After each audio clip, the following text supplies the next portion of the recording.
जय हिंद दोस्तों। 21 तोपों की सलामी के साथ प्रेमचंद स्पेशल सीरीज में आप सभी का बहुत स्वागत है। अगर आप इस चैनल पर नए हैं तो कृपया चैनल को सब्सक्राइब कर लीजिए और बेल आइकन जरूर प्रेस कर दीजिए। आइए आज हम आपके लिए एक बहुत ही चर्चित कहानी लेकर आए हैं जिसे हिंदी पट्टी के लगभग सभी प्राणियों ने एक बार तो जरूर सुना होगा। इसका नाम है पंच परमेश्वर। जुम्मन शेख और अलगू चौधरी में गाढ़ी मित्रता थी। साझे में खेती होती थी, कुछ लेन देन में भी साझा था। एक को दूसरे पर अटल विश्वास था।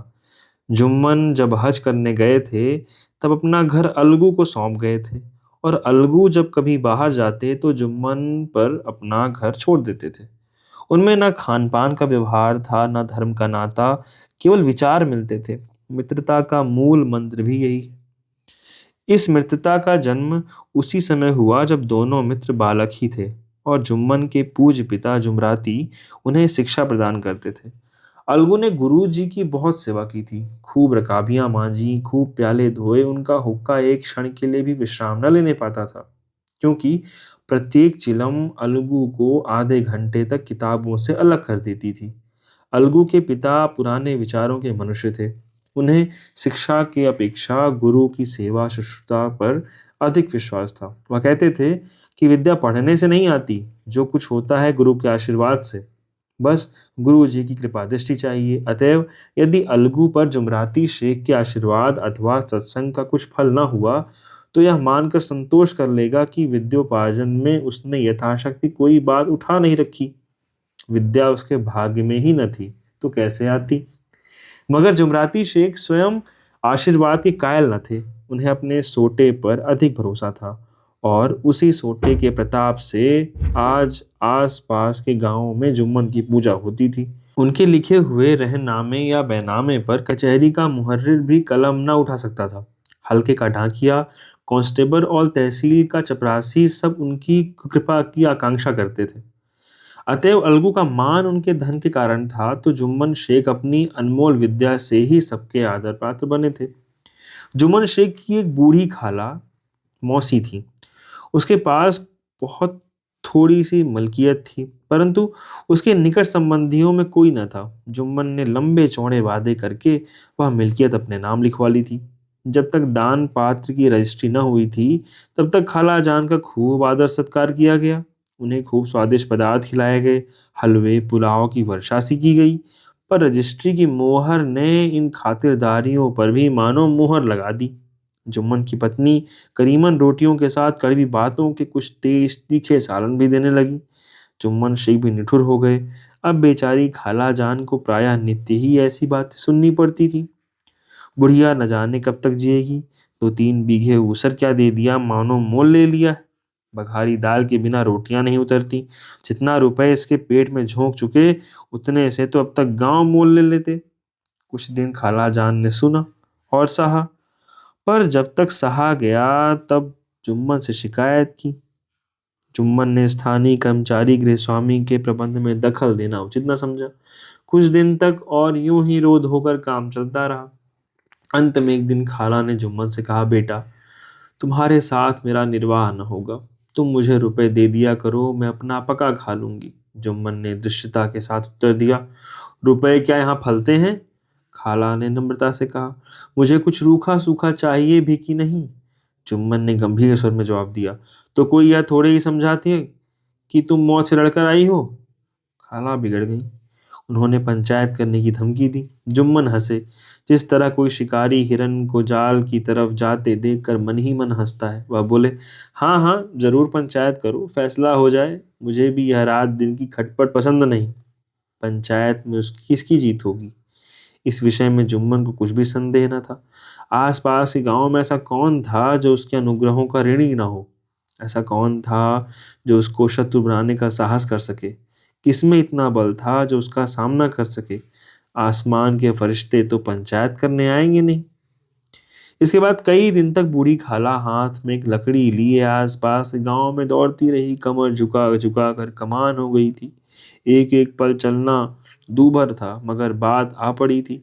उसका निर्णय करना जरूरी था। बिरला ही कोई भला आदमी होगा जिसके सामने बुढ़िया ने दुख के आंसू न बहाए हों। किसी ने तो यूं ही ऊपरी मन से हूं हाँ करके टाल दिया और किसी ने इस अन्याय का जमाने को गालियां दी। कहा कब्र में पांव लटके हुए हैं, आज मरे कल दूसरा दिन, पर हवस नहीं मानती।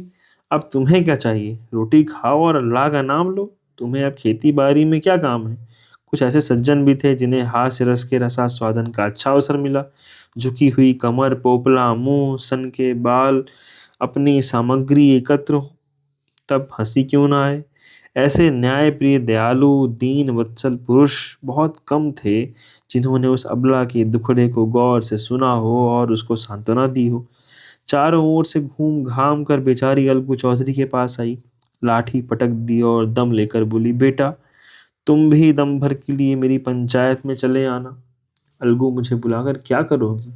कई गांव के आदमी तो आएंगे ही।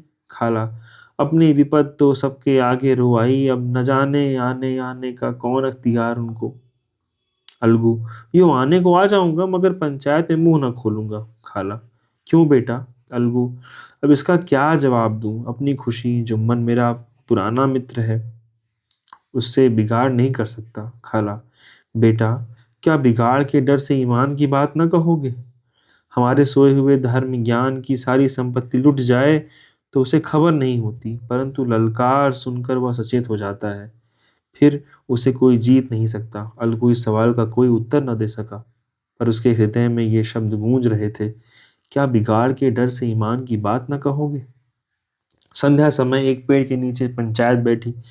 शेख जुम्मन ने पहले से ही फर्श बिछा रखा था। उन्होंने पान, इलायची, हुक्के, तंबाकू आदि का प्रबंध भी किया था। हाँ, वह स्वयं अलबत्ता अलगू चौधरी के साथ जरा दूर बैठे हुए थे। जब पंचायत में कोई आ जाता था तब दबे हुए सलाम से उसका स्वागत करते थे। जब सूर्य अस्त हो गया और चिड़ियों की कलरव युक्त पंचायत पेड़ों पर बैठी, तब यहाँ भी पंचायत शुरू हुई। फर्श की एक एक अंगुल जमीन भर गई, पर अधिकांश दर्शक ही थे। निमंत्रित महाशयों में से केवल वे ही लोग पधारे थे जिन्हें जुम्मन से अपनी कुछ कसर निकालनी थी। एक कोने में आग सुलग रही थी। नाई ताबड़तोड़ चिलम भर रहा था।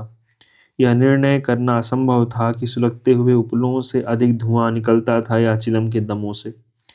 लड़के इधर उधर दौड़ रहे थे, कोई आपस में गाली गलौज करते और कोई रोते थे। चारों तरफ कोलाहल मच रहा था। गांव के कुत्ते इस जमाव को भोज समझकर झुंड के झुंड जमा हो गए थे। पंच लोग बैठ गए तो बूढ़ी खाला ने उनसे विनती की, पंचों, आज 3 साल हुए मैंने अपनी सारी जायदाद अपने भांजे जुम्मन के नाम लिख दी थी। इसे आप लोग जानते ही होंगे। जुम्मन ने मुझे ताहयात रोटी कपड़ा देना कबूल किया। साल भर तो मैंने इसके साथ रो धोकर काटा, पर अब रात दिन का रोना नहीं सहा जाता। मुझे न पेट की रोटी मिलती है न तन का कपड़ा। बेकस बेवा हूँ। कचहरी दरबार नहीं कर सकती तुम्हारे सिवा, और किसको अपना दुख सुनाऊं? तुम लोग जो राह निकाल दो उसी राह पर चलूं। अगर मुझ में कोई ऐब देखो तो मेरे मुंह पर थप्पड़ मारो। जुम्मन में बुराई देखो तो उसे समझाओ क्यों एक बेकस की आह लेता है। मैं पंचों का हुक्म सिर माथे पर चढ़ाऊंगी। रामधन मिश्र, जिनके कई असामियों को जुम्मन ने अपने गांव में बसा लिया था, बोले, जुम्मन मियाँ किसे पंच बदते हो? अभी से किसका निपटारा कर लो, फिर जो कुछ पंच कहेंगे वही मानना पड़ेगा। जुम्मन को इस समय सदस्यों में विशेषकर वे ही लोग दिख पड़े जिनसे किसी न किसी कारण उनका वैमनस्य था। जुम्मन बोले, पंचों का हुक्म अल्लाह का हुक्म है। खाला जान जिसे चाहे उसे बदे, मुझे कोई उर्ज नहीं। खाला ने चिल्लाकर कहा, अरे अल्लाह के बंदे, पंचों का नाम क्यों नहीं बता देता? कुछ मुझे भी तो मालूम हो। जुम्मन ने क्रोध से कहा, अब इस वक्त मेरा मुंह ना खुलवाओ, तुम्हारी बन पड़ी है, जिसे चाहो पंच बदो। खालाजान जुम्मन के आक्षेप को समझ गई। वह बोली, बेटा खुदा से डरो, पंच ने किसी के दोस्त होते हैं न किसी के दुश्मन। कैसी बात कहते हो? और तुम्हारा किसी पर विश्वास ना हो तो जाने दो, अलगू चौधरी को तो मानते हो, लो मैं उन्हीं को सरपंच बनती हूँ। जुम्मन शेख आनंद से फूल उठे, परंतु भावों को छिपा कर बोले, अलगू ही सही, मेरे लिए जैसे रामधन वैसे अलगू। अलगू इस झमेले में फंसना नहीं चाहते थे। वे कन्नी काटने लगे, बोले, खाला तुम जानती हो कि मेरी जुम्मन से गाढ़ी दोस्ती है। खाला ने गंभीर स्वर में कहा, बेटा दोस्ती के लिए कोई अपना ईमान नहीं बेचता। पंच के दिल में खुदा बसता है। पंचों के मुंह से जो बात निकलती है वह खुदा की तरफ से निकलती है। अलगू चौधरी सरपंच हुए। रामधन मिश्र और जुम्मन के दूसरे विरोधियों ने बुढ़िया को मन ही मन बहुत कोसा। अलगू चौधरी बोले, शेख जुम्मन, हम और तुम पुराने दोस्त हैं। जब काम पड़ा तुमने हमारी मदद की है और हम भी जो कुछ बन पड़ा तुम्हारी सेवा करते रहे हैं। मगर इस समय तुम और बूढ़ी खाला दोनों हमारी निगाह में बराबर हो। तुमको पंचों से जो कुछ अर्ज करनी हो करो। जुम्मन को पूरा विश्वास था कि अब बाजी मेरी है। अलगू यह सब दिखावे की बातें कर रहा है, अतएव शांत चित्त होकर बोले, पंचों, 3 साल हुए खालाजान ने अपनी जायदाद मेरे नाम हिब्बा कर दी थी। मैंने उन्हें ताहयात खाना कपड़ा देना कबूल किया था। खुदा गवाह है, आज तक मैंने खालाजान को कोई तकलीफ नहीं दी। मैं उन्हें अपनी माँ के समान समझता हूँ। उनकी खिदमत करना मेरा फर्ज है। मगर औरतों में जरा अनबन रहती है, उसमें मेरा क्या बस है। खालाजान मुझसे माहवार खर्च अलग मांगती हैं। जायदाद जितनी है वह पंचों से छिपी नहीं। इससे इतना मुनाफा नहीं होता है कि माहवार खर्च दे सकूं। इसके अलावा हिब्बा नामे में माहवार खर्च का कोई जिक्र नहीं। नहीं तो मैं भूलकर भी इस झमेले में न पड़ता। बस मुझे यही कहना है। आइंदा पंचों का अख्तियार है, जो फैसला चाहे करें। अलगू चौधरी को हमेशा कचहरी से काम पड़ता था, अतएव वह वहां कानूनी आदमी था। उसने जुम्मन के जिरा शुरू की। एक एक प्रश्न जुम्मन के हृदय पर हथौड़े की चोट की तरह पड़ता था। रामधन मिश्र इन प्रश्नों पर मुग्ध हुए जाते थे। जुम्मन चकित थे कि अलगू को क्या हो गया। अभी यह अलगू मेरे साथ बैठा हुआ कैसी कैसी बातें कर रहा था, इतनी ही देर में ऐसी काया पलट हो गई कि मेरी जड़ खोदने पर तुला हुआ है। न मालूम यह कब की कसर निकाल रहा है। क्या इतने दिनों की दोस्ती कुछ भी काम न आएगी। जुम्मन शेख तो इसी संकल्प विकल्प में पड़े हुए थे कि इतने में अलगू ने फैसला सुनाया। जुम्मन शेख, पंचों ने इस मामले का विचार किया। उन्हें यह नीति संगत मालूम होता है कि खालाजान को माहवार खर्च दिया जाए। हमारा विचार है कि खाला की जायदाद से इतना मुनाफा अवश्य होता है कि माहवार खर्च दिया जा सके। बस यही हमारा फैसला है। अगर जुम्मन को खर्च देना मंजूर न हो तो हिब्बानामा रद्द समझा जाए। यह फैसला सुनते ही जुम्मन सन्नाटे में आ गए। जो अपना मित्र हो वह शत्रु का व्यवहार करे और गले पर छुरी फेरे, इसे समय के हेर फेर के सिवा और क्या कहें। जिस पर पूरा भरोसा था उसने समय पड़ने पर धोखा दिया। ऐसे ही अवसरों पर झूठे सच्चे मित्रों की परीक्षा की जाती है। यही कलयुग की दोस्ती है। अगर लोग ऐसे कपटी धोखेबाज ना होते तो देश में भी आपत्तियों का प्रकोप क्यों होता। यह हैजा, प्लेग आदि व्याधियां दुष्कर्मों के ही दंड हैं। मगर रामधन मिश्र और अन्य पंच अलगू चौधरी की इस नीति परायणता की प्रशंसा जी खोल कर रहे थे। वे कहते थे, इसका नाम पंचायत है, दूध का दूध और पानी का पानी कर दिया। दोस्ती दोस्ती की जगह है, किंतु धर्म का पालन करना मुख्य है। ऐसे ही सत्यवादियों के बल पर पृथ्वी ठहरी है, नहीं तो वह कब की रसातल को चली जाती। इस फैसले ने अलगू और जुम्मन की दोस्ती की जड़ हिला दी। अब वे साथ साथ बातें करते नहीं दिखाई देते। इतना पुराना मित्रता रूपी वृक्ष सत्य का एक झोंका भी न सह सका। सचमुच वह बालों की सी जमीन पर खड़ा था। उनमें अब शिष्टाचार का अधिक व्यवहार होने लगा। वे एक दूसरे की आवभगत ज्यादा करने लगे। वे मिलते जुलते थे, मगर उसी तरह जैसे तलवार से ढाल मिलती है। जुम्मन के चित्र में मित्र की कुटिलता आठों पहर खटका करती थी। उसे हर घड़ी यही चिंता रहती थी कि किसी तरह बदला लेने का अवसर मिले। अच्छे कामों की सिद्धि में बड़ी देर लगती है, पर बुरे कामों की सिद्धि में यही बात नहीं होती। जुम्मन को भी बदला लेने का अवसर जल्द ही मिल गया। पिछले साल अलगू चौधरी बटेसर से बैलों की एक बहुत अच्छी गोई मोल लाए थे। बैल पछाही जाति के सुंदर बड़े बड़े सींगों वाले थे। महीनों तक आस पास के गांव के लोग दर्शन करते रहे। दैव योग से जुम्मन की पंचायत की 1 महीने के बाद इस जोड़ी का एक बैल मर गया। जुम्मन ने दोस्तों से कहा, यह दगाबाजी की सजा है। इंसान सब्र भले ही कर जाए, पर खुदा नेक बद सब देखता है।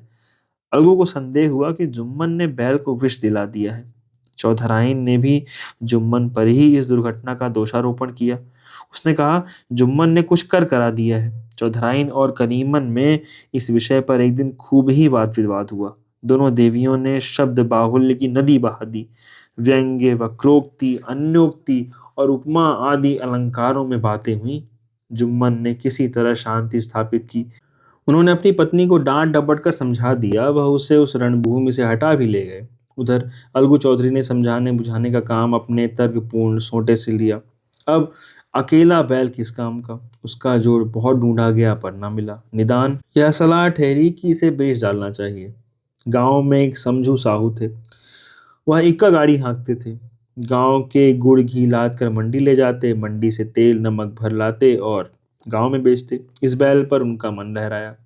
समझू ने सोचा, यह बैल हाथ लगे तो दिन भर में बेखटके 3 खेप हों। आजकल तो एक ही खेप के लाले पड़े रहते हैं। बैल देखा, गाड़ी में दौड़ाया, बाल भौरी की पहचान कराई, मोल तोल किया और उसे लाकर द्वार पर बांध ही दिया। 1 महीने में दाम चुकाने का वादा ठहरा। चौधरी को भी गरज थी ही, घाटे की परवाह न की। समझू साहू ने नया बैल पाया तो लगे उसे रगेड़ने। वह दिन में 3-3 4-4 खेपे करने लगे। न चारे की फिक्र थी न पानी की, बस खेपों से काम था। मंडी ले गए, वहां कुछ सूखा भूसा सामने डाल दिया।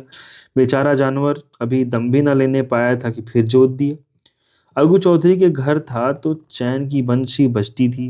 बैल राम छठे समाहे कभी महली में जोते जाते थे। खूब उछलते कूदते और कोसों तक दौड़ते चले जाते थे। वहां बैलराम का रातिब थे। साफ पानी, दली हुई अरहर की दाल और भूसे के साथ खली, और यही नहीं, कभी कभी घी का स्वाद भी चखने को मिल जाता था। शाम सवेरे एक आदमी खरहरे करता, पोंछता और सहलाता था। कहाँ वह सुख चैन और कहाँ यह 8 पहर की खपत। महीने भर में ही वह पिस सा गया। इक्के का जुआ देखते ही उसका लहू सूख जाता था। एक एक पग चलना दूभर था। हड्डियां निकल आई थी। पर था वह पानीदार, मार की बर्दाश्त न थी। एक दिन चौथी खेप में साहू जी ने दूना बोझा लाटा। दिन भर का थका जानवर, पैर न उठते थे, पर साहू जी कोड़े फटकारने लगे। बस फिर क्या था, बैल कलेजा तोड़कर चला। कुछ दूर दौड़ा और चाहा कि जरा दम ले लूं, पर साहू जी को जल्द पहुंचने की फिक्र थी। अतएव उन्होंने कई कोड़े बड़ी निर्दयता से फटकारे। बैल ने एक बार फिर जोर लगाया, पर अब की बार शक्ति ने जवाब दे दिया। वह धरती पर गिर पड़ा और ऐसा गिरा कि फिर न उठा। साहू जी ने बहुत पीटा, टांग पकड़कर खींचा, नथनों में लकड़ी ढूंस दी, पर कहीं मृतक भी उठ सकता है। तब साहू जी को कुछ शक हुआ। उन्होंने बैल को गौर से देखा, खोल कर अलग किया और सोचने लगे कि गाड़ी कैसे घर पहुंचे। बहुत चीखे चिल्लाए, पर देहात का रास्ता बच्चों की आंख की तरह सांझ होते ही बंद हो जाता है। कोई नजर ना आया। आसपास कोई गांव भी न था। मारे क्रोध के उन्होंने मरे हुए बैल पर और दुर्रे लगाए और कोसने लगे, अभागे, तुझे मरना ही था तो घर पहुंच कर मरता, ससुरा बीच रास्ते में ही मर गया, अब गाड़ी कौन खींचे। इस तरह साहू जी खूब जले भुने। कई बोरे गुड़ और कई पीपे घी उन्होंने बेचे थे। 200-250 रुपए कमर में बंधे थे। इसके सिवा गाड़ी पर कई बुरे नमक के थे, अतएव छोड़कर जा भी नहीं सकते थे। लाचार बेचारे गाड़ी पर ही लेट गए। वहीं रत जगा करने की ठान ली। चिलम पी गया, फिर हुक्का पिया। इस तरह साहू जी आधी रात तक नींद को बहलाते रहे। अपनी जान में तो वह जागते ही रहे, पर पांव फटते ही जो नींद टूटी और कमर पर हाथ रखा तो थैली गायब। घबरा कर इधर उधर देखा तो कई कनस्तर तेल भी नदारद। अफसोस में बेचारे ने सिर पीट लिया और पछाड़े खाने लगे। प्रातःकाल रोते बिलखते घर पहुंचे। सहुआइन ने जब यह बुरी सुनावनी सुनी तब पहले तो रोई, फिर अलगू चौधरी को गालियां देने लगी। निगोड़े ने ऐसा कुलच्छनी बैल दिया कि जन्म भर की कमाई लुट गई। इस घटना को हुए कई महीने बीत गए। अलगू जब अपने बैल के दाम मांगते तब साहू और सहुआइन दोनों ही झल्लाए हुए कुत्ते की तरह चढ़ बैठते थे और अंड बंड बकने लगते। वाह, यहाँ तो सारे जन्म की कमाई लुट गई, सत्यानाश हो गया। इन्हें दामों की पड़ी है। मुर्दा बैल लिया था, उस पर दाम मांगने चले हैं। आंखों में धूल झोंक दी सत्यानाशी बैल, गले बांध दिया। हमें निरा पोंगा ही समझ लिया था। हम भी बनिए के बच्चे हैं, ऐसे बुद्धू कहीं और होंगे। पहले जाकर किसी गड्ढे में मुंह धोआओ, तब दाम लेना। जी मानता हो तो हमारा बैल खोल ले जाओ, महीना भर के बदले 2 महीना जोत लो, और क्या लोगे। चौधरी के अशुभ चिंतकों की कमी न थी। ऐसे अवसरों पर वे एकत्र हो जाते और साहू जी के बर्राने की पुष्टि करते, परंतु 150 रुपए से इस तरह हाथ धो लेना आसान न था। एक बार वह भी गर्म पड़े। साहू जी बिगड़कर लाठी ढूंढने घर में चले गए। अब सहुआइन ने मैदान लिया। प्रश्नोत्तर होते होते हाथापाई की नौबत आ पहुंची। सहुआइन ने घर में घुसकर किवाड़ बंद कर लिए। शोरगुल सुनकर गांव के भलमानस जमा हो गए। उन्होंने दोनों को समझाया, साहू जी को दिलासा देकर घर से निकाला। वह परामर्श देने लगे, इस तरह के काम न चलेगा। पंचायत कर लो, जो कुछ तय हो जाए उसे स्वीकार कर लो। साहू जी राजी हो गए। अलगू ने भी हामी भर ली। पंचायत की तैयारियां होने लगीं। दोनों पक्षों ने अपने अपने दल बनाने शुरू किए। इसके बाद तीसरे दिन उसी वृक्ष के नीचे पंचायत बैठी। वही संध्या का समय था। खेतों में कौवे पंचायत कर रहे थे। विवादग्रस्त विषय यह था कि मटर की फलियों पर उनका कोई स्वत्व है या नहीं। पर जब तक यह प्रश्न हल न हो जाए तब तक वे रखवाले की पुकार पर अपनी अप्रसन्नता प्रकट करना आवश्यक समझते थे। पेड़ की डालियों पर बैठी शुक मंडली में यह प्रश्न छिड़ा हुआ था कि मनुष्यों को उन्हें बेमुरव्वत कहने का क्या अधिकार है, जब उन्हें स्वयं अपने मित्रों से दगा करने में भी संकोच नहीं होता। पंचायत बैठ गई तो रामधन मिश्र ने कहा, अब देरी क्या है, पंचों का चुनाव हो जाना चाहिए। बोलो चौधरी, किस किस को पंच बदते हो? अलगू ने दीन भाव से कहा, समझू साहू ही चुन ले। समझू खड़े हुए और कड़क कर बोले, मेरी ओर से जुम्मन शेख। जुम्मन का नाम सुनते ही अलगू चौधरी का कलेजा धक धक करने लगा, मानो किसी ने अचानक थप्पड़ मार दिया। रामधन अलगू के मित्र थे। वह बात को ताड़ गए। पूछा, क्यों चौधरी, तुम्हें कोई उर्ज तो नहीं? चौधरी ने निराश होकर कहा, नहीं, मुझे क्या उर्ज होगा। अपने उत्तरदायित्व का ज्ञान बहुधा हमारे संकुचित व्यवहारों का सुधारक होता है। जब हम राह भूल कर भटकने लगते हैं तब यही ज्ञान हमारा विश्वसनीय पथ प्रदर्शक बन जाता है। पत्र संपादक अपनी शांति कुटी में बैठा हुआ कितनी दृश्यता और स्वतंत्रता के साथ प्रबल लेखनी से मंत्रिमंडल पर आक्रमण करता है, परंतु ऐसे अवसर आते हैं जब वह स्वयं मंत्रिमंडल में सम्मिलित होता है। मंडल के भवन में पग धरते ही उसकी लेखनी कितनी मर्मज्ञ, कितनी विचारशील, कितनी न्यायपरायण हो जाती है, इसका कारण उत्तरदायित्व का ज्ञान है। नवयुवक युवावस्था में कितना उद्दंड रहता है, माता पिता उसकी ओर से कितने चिंतित रहते हैं। वे उसे कुल कलंक समझते हैं, परंतु थोड़े ही समय में परिवार का बोझ सिर पर पड़ते ही वह अव्यवस्थित चित्त उन्मत्त युवक कितना धैर्यशील, कितना शांत चित्त हो जाता है, यह भी उत्तरदायित्व के ज्ञान का फल है। जुम्मन शेख के मन में भी सरपंच का उच्च स्थान ग्रहण करते ही अपनी जिम्मेदारी का भाव पैदा हुआ। उसने सोचा, मैं इस वक्त न्याय और धर्म के सर्वोच्च आसन पर बैठा हूँ। मेरे मुंह से इस समय जो कुछ निकलेगा वह देववाणी के सदृश है, और देववाणी में मेरे मनोविकारों का कदापि समावेश न होना चाहिए। मुझे सत्य से ज्यों भर भी टलना उचित नहीं।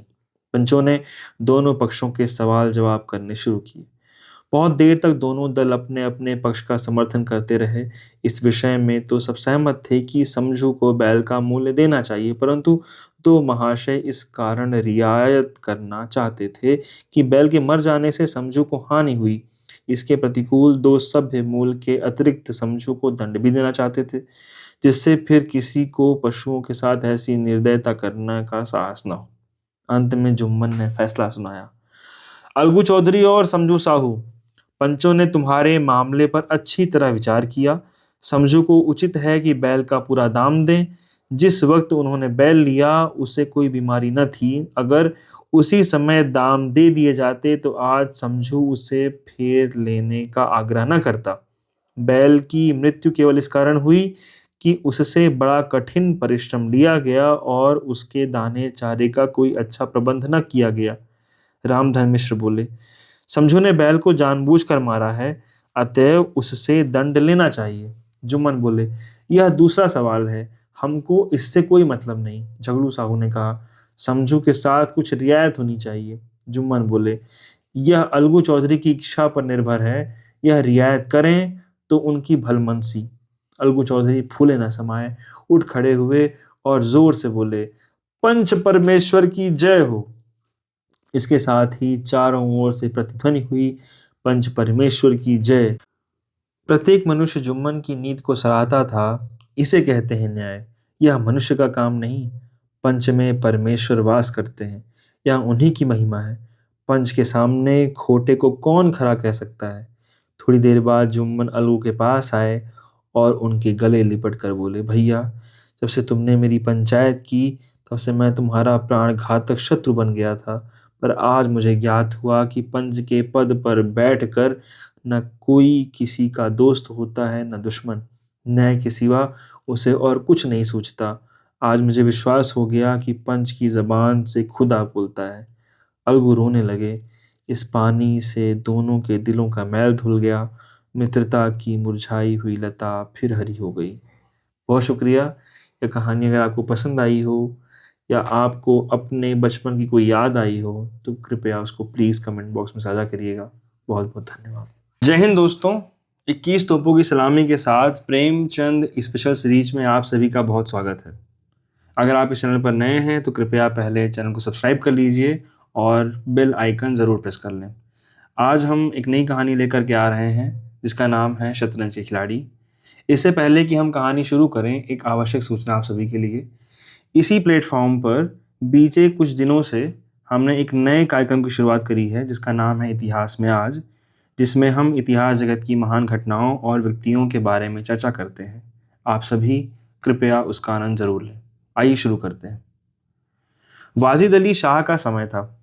लखनऊ विलासिता के रंग में डूबा हुआ था। छोटे बड़े, अमीर गरीब सभी विलासिता में डूबे हुए थे। कोई नृत्य और गान की मजलिस सजाता था तो कोई अफीम की पीनक ही में मजे लेता था। जीवन के प्रत्येक विभाग में आमोद प्रमोद का प्राधान्य था। शासन विभाग में, साहित्य क्षेत्र में, सामाजिक व्यवस्था में, कला कौशल में, उद्योग धंधों में, आहार व्यवहार में सर्वत्र विलासिता व्याप्त हो रही थी। राज कर्मचारी विषय वासना में, कविगण प्रेम और विरह के वर्णन में, कारीगर कलाबत्तू और चिकन बनाने में, व्यवसायी सुरमे, इत्र, मिस्त्री और उपटन का रोजगार करने में लिप्त थे। सभी की आंखों में विलासिता का मद छाया हुआ था। संसार में क्या हो रहा है इसकी किसी को खबर न थी। बटेर लड़ रहे हैं, तीतरों की लड़ाई के लिए पाली बधी जा रही है, कहीं चौसर बिछी हुई है, पांव बाहर का शोर मचा हुआ है, कहीं शतरंज का घोर संग्राम छिड़ा हुआ है। राजा से लेकर रंक तक इसी धुन में मस्त थे। यहाँ तक कि फकीरों को पैसे मिलते तो वे रोटियां ना लेकर अफीम खाते या मादक पीते। शतरंज, ताश, गंजीफा खेलने से बुद्धि तीव्र होती है, विचार शक्ति का विकास होता है, पेचीदा मसलों को सुलझाने की आदत पड़ती है। ये दलीलें जोरों के साथ पेश की जाती थीं। इस संप्रदाय के लोगों से दुनिया अब भी खाली नहीं है। इसलिए अगर मिर्जा सज्जाद अली और मीर रोशन अली अपना अधिकांश समय बुद्धि तीव्र करने में व्यतीत करते थे तो किसी विचारशील पुरुष को क्या आपत्ति हो सकती थी। दोनों के पास मौरूजी जागीरें थीं। जीविका की कोई चिंता न थी। घर में बैठे चकौतियां करते थे। आखिर और करते ही क्या। प्रातःकाल दोनों मित्र नाश्ता करके बिसात बिछाकर बैठ जाते, मुहर सज जाते और लड़ाई के दांव पेच होने लगते। फिर खबर न होती थी कि कब दोपहर हुई, कब तीसरा पहर, कब शाम। घर के भीतर से बार बार बुलावा आता कि खाना तैयार है।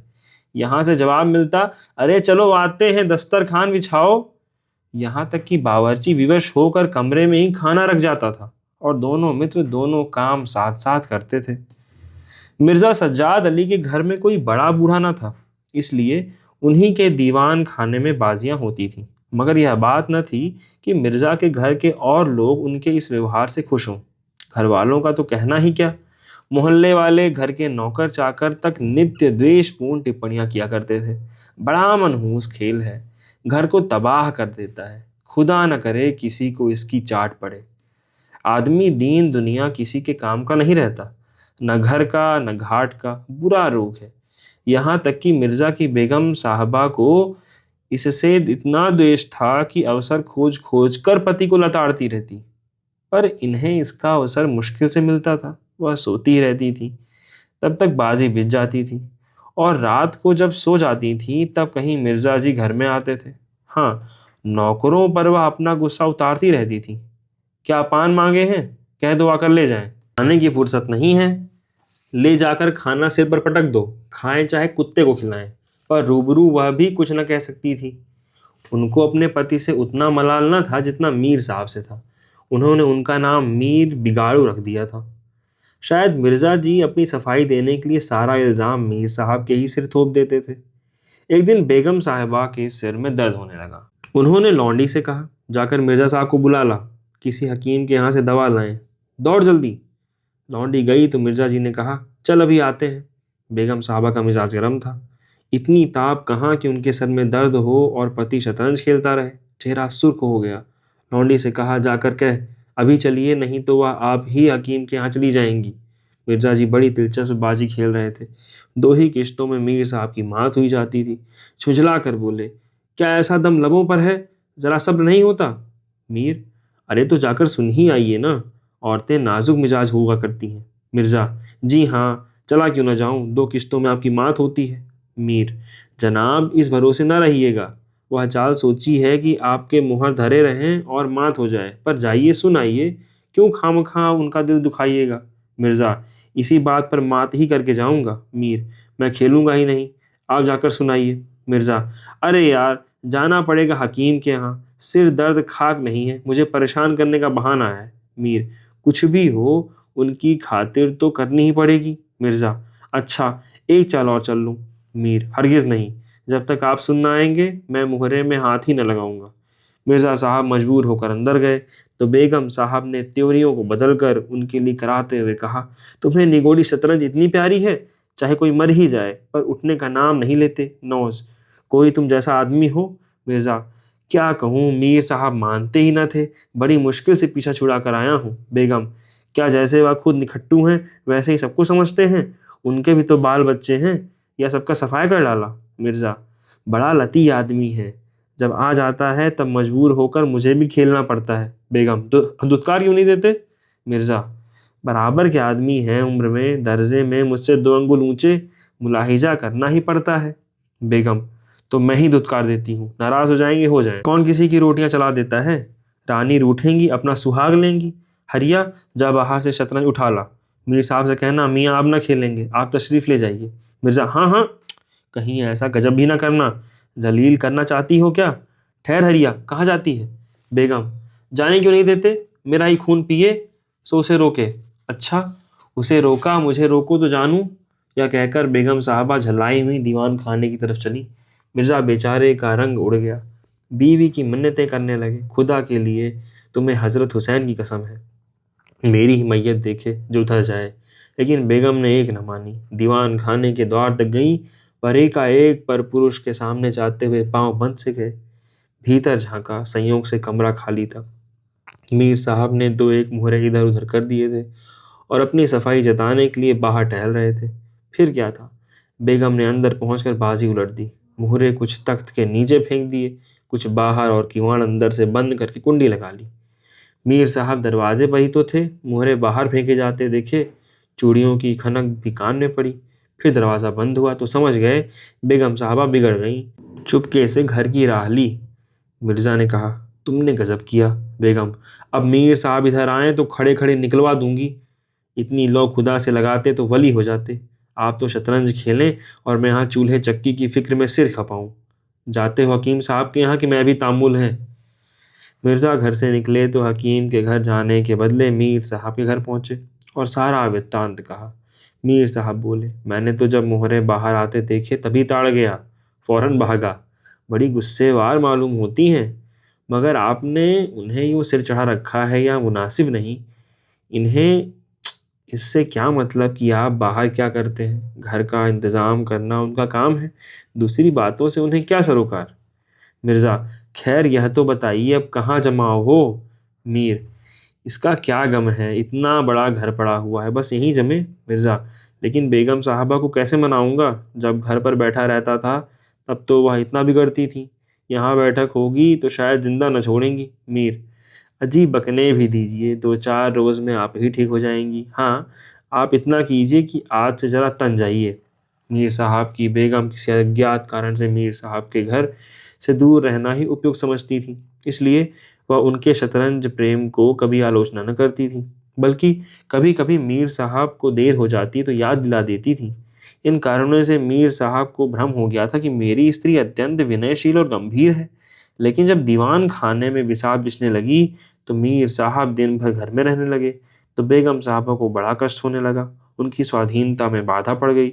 दिन भर दरवाजे पर झांकने को तरस जाती, उधर नौकरों में भी कानाफूसी होने लगी। अब तक दिन भर पड़े पड़े मक्खियां मारा करते थे, घर में कोई आए कोई जाए उनसे कुछ मतलब न था।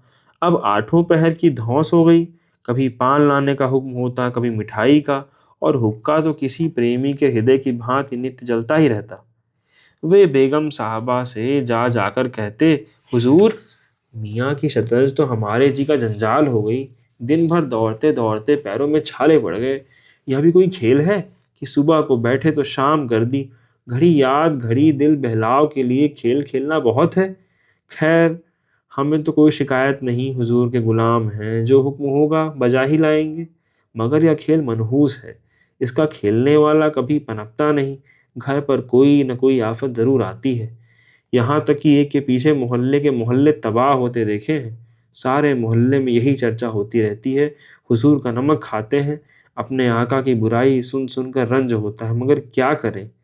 इस पर बेगम साहबा कहती, मैं तो खुद इसको पसंद नहीं करती, पर वह किसी की सुनते ही नहीं, क्या किया जाए।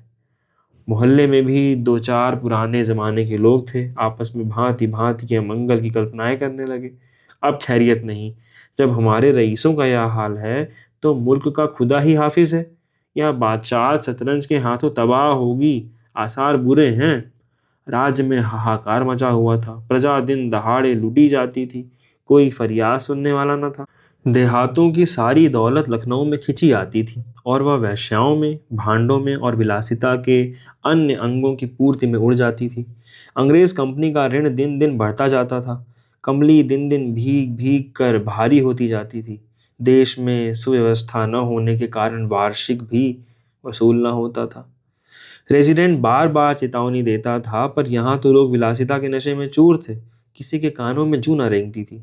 खैर, मीर साहब के दीवान खाने में शतरंज होते कई महीने गुजर गए। नए नए नक्शे हल किए जाते, नए नए किले बनाए जाते, नित्य नई व्यूह रचना होती। कभी कभी खेलते खेलते झौड़ हो जाती, तू मैं की तक की नौबत आ जाती, पर शीघ्र ही दोनों मित्रों में मेल हो जाता। कभी कभी ऐसा भी होता कि बाजी उठा दी जाती, मिर्जा जी रूठ कर अपने घर चले जाते, मीर साहब अपने घर में जा बैठते, पर रात भर की निद्रा के साथ सारा मनोमालिन्य शांति हो जाता। प्रातःकाल दोनों मित्र दीवान खाने में आ पहुंचते थे। एक दिन दोनों मित्र बैठे हुए शतरंज की दलदल में गोते खा रहे थे। इतने में घोड़े पर सवार एक बादशाही फौज का अफसर मीर साहब का नाम पूछता हुआ आ पहुंचा। मीर साहब के होश उड़ गए। यह क्या बला सिर पर आई, यह तलबी किस लिए हुई है।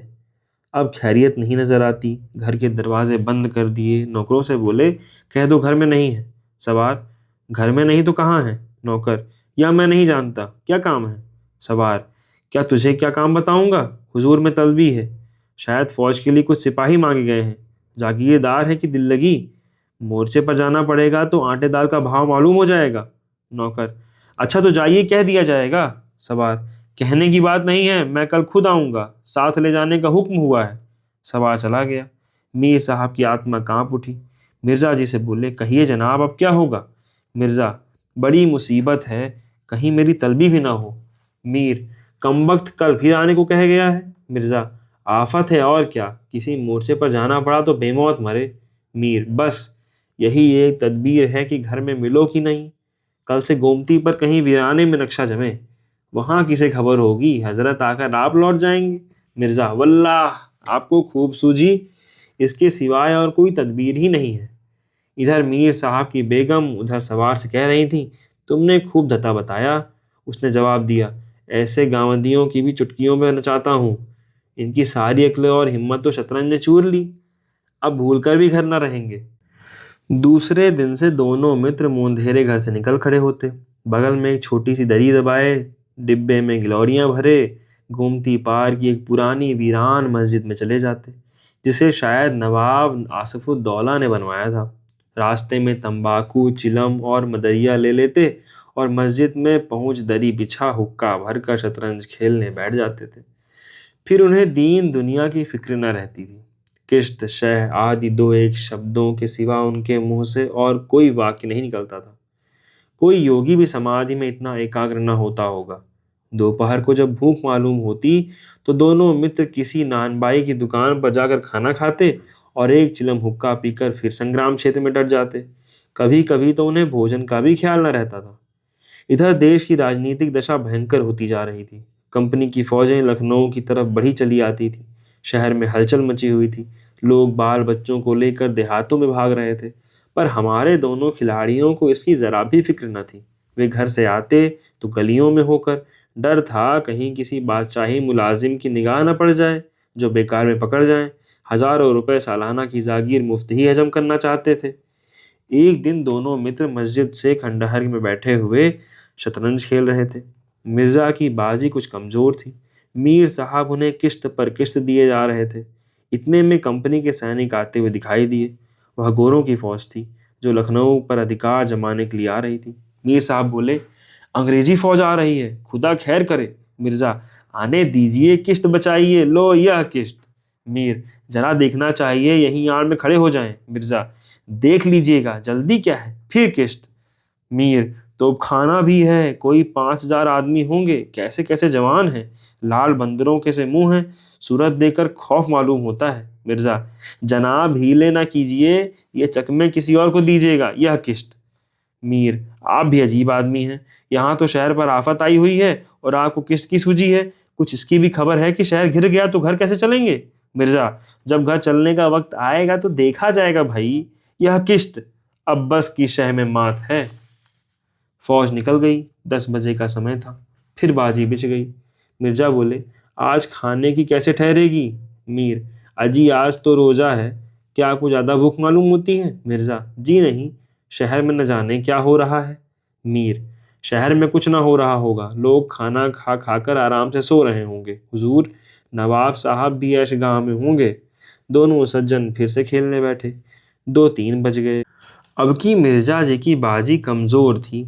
4 का गजर बज ही रहा था कि फौज की वापसी की आहट मिली। नवाब वाजिद अली पकड़ लिए गए थे और सेना उन्हें किसी अज्ञात स्थान को लिए जा रही थी। शहर में न कोई हलचल थी, न मार काट, एक बूंद भी खून नहीं गिरा था। आज तक किसी स्वाधीन देश के राजा की पराजय इतनी शांति से, इस तरह खून बहे बिना न हुई होगी। यह वह अहिंसा न थी जिस पर देवगण प्रसन्न होते हैं। यह वह कायरपन था जिस पर बड़े बड़े कायर भी आंसू बहाते हैं। अवध के विशाल देश का नवाब बंदी चला जाता था और लखनऊ ऐश की नींद में मस्त था। यह राजनीतिक अधपतन की चरम सीमा थी। मिर्जा ने कहा, हुजूर, नवाब साहब को जालिमों ने कैद कर लिया है। मीर, होगा, यह लीजिए शय। मिर्जा, जनाब जरा ठहरिए, इस वक्त इधर तबीयत नहीं लगती। बेचारे नवाब साहब इस वक्त खून के आंसू रो रहे होंगे। मीर, रोना ही चाहिए, यह ऐश वहां कहाँ नसीब होगी, यह किश्त। मिर्जा, किसी के दिन बर्बाद नहीं जाते, कितनी दर्दनाक हालत है। मीर, हाँ सो तो है ही, यह लो फिर किश्त। अब बस कि अब भी किश्त के मात है, बच नहीं सकते। मिर्जा, खुदा की कसम आप बड़े बेदर्द हैं, इतना बड़ा हादसा देखकर भी आपको दुख नहीं होता। हाय गरीब वाजिद अली शाह। मीर, पहले अपने बादशाह को तो बचाइए, फिर नवाब साहब का मातम कीजिएगा। यह किश्त और यह मान, लाना हाथ। बादशाह को लिए हुए सेना सामने से निकल गई। उनके जाते ही मिर्जा ने फिर बाजी बिछा दी। हार की चोट बुरी होती है। मीर ने कहा, आइए, नवाब साहब के मातम में एक और मरसिया कह डालें। लेकिन मिर्जा की राजभक्ति अपनी हार के साथ लुप्त हो चुकी थी। वह हार का बदला चुकाने के लिए अधीर हो रहे थे। शाम हो गई। खंडहर में चमगादड़ों ने चीखना शुरू किया। अबाबीलें गा कर अपने अपने घोंसलों में चिमटी, पर दोनों खिलाड़ी डटे हुए थे, मानो दो खून के प्यासे सूरमा आपस में लड़ रहे हों। मिर्जा जी 3 बाजियां लगातार हार चुके थे।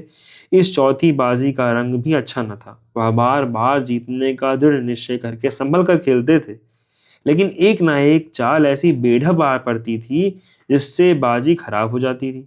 हर बार हार के साथ प्रतिकार की भावना और भी उग्र होती जाती थी। उधर मीर साहब मारे उमंग के गए गजलें गाते थे, चुटकियां लेते थे, मानो कोई गुप्त धन पा गए हों। मिर्जा जी सुन सुन झुंझलाते और हार की झेप मिटाने के लिए उनकी दाद देते थे। पर ज्यों ज्यों बाजी कमजोर पड़ती थी, धैर्य हाथ से निकला जाता था। यहाँ तक कि वह बात बात पर झुंझलाने लगे, जनाब, आप चाल बदला न कीजिए। यह क्या कि एक चाल चले और फिर उसे बदल दिया, जो कुछ चलना हो एक बार में चल दीजिए। यह आप मोहरे पर हाथ क्यों रखते हैं? मोहरे को छोड़ दीजिए, जब तक आपको चाल ना सूझे मोहरा छुइए ही नहीं। आप एक एक चाल आधे आधे घंटे में चलते हैं, इसकी सनत नहीं। जिसे एक चाल चलने में 5 मिनट से ज्यादा लगे, उसकी मात समझी जाए। फिर आपने चाल बदली, चुपके से मोहरा वहीं रख दीजिए। मीर साहब का फर्जी पिटता था। बोले, मैंने चाल चली ही कब थी? मिर्जा, आप चाल चल चुके हैं, मोहरा वहीं रख दीजिए, उसी घर में। मीर, उस घर में क्यों रखूं? मैंने हाथ से मोहरा छोड़ा ही कब था? मिर्जा, मोहरा आप कयामत तक न छोड़ें तो क्या चाल ही ना होगी? फर्जी पिटते देखा तो धांधली करने लगे। मीर, धांधली आप करते हैं, हार जीत तकदीर से होती है, धांधली करने से कोई नहीं जीतता। मिर्जा, तो इस बाजी में तो आपकी मात हो गई। मीर, मुझे क्यों मात होने लगी? मिर्जा, तो आप मोहरा उसी घर में रख दीजिए जहां पहले रखा था। मीर, वहां क्यों रखूं? नहीं रखता। मिर्जा, क्यों न रखिएगा, आपको रखना होगा। तकरार बढ़ने लगी, दोनों अपने अपने टेक पर अड़े थे। न यह दबता था न वह। अप्रासंगिक बातें होने लगी। मिर्जा बोले, इन्हें खानदान में शतरंज खेली होती तब तो इसके कायदे जानते। वे तो हमेशा घास छीला किए, आप शतरंज क्या खेलिएगा? रियासत और ही चीज है, जागीर मिल जाने से कोई रईस नहीं हो जाता। मीर, क्या? घास आपके अब्बा जान छीलते होंगे, यहाँ तो पीढ़ियों से शतरंज खेलते चले आ रहे हैं। मिर्जा, अजी जाइए भी, गाजीउद्दीन हैदर के यहाँ बावर्ची का काम करते करते उम्र गुजर गई, आज रईस बनने चले हैं। रईस बनना कुछ दिल लगी नहीं है। मीर, क्यों? आपने बुजुर्गों के मुंह में कालिख लगाते हो, वे भी बावर्ची का ही काम करते होंगे। यहाँ तो हमेशा बादशाह के दस्तरखान पर खाना खाने चले जाते हैं। मिर्जा, अरे चल चरकटे, बहुत बढ़कर चढ़ बात करने लगा है। मीर, जबान संभालिए वरना बुरा होगा, मैं ऐसी बातें सुनने का आदी नहीं हूँ। यहाँ तो किसी ने आंखें दिखाई कि उसकी आंखें निकाली है। हौसला? मिर्जा, आप मेरा हौसला देखना चाहते हैं तो फिर आइए, आज दो हाथ हो ही जाए, इधर या उधर। मीर, तो यहाँ तुमसे दबने वाला कौन है?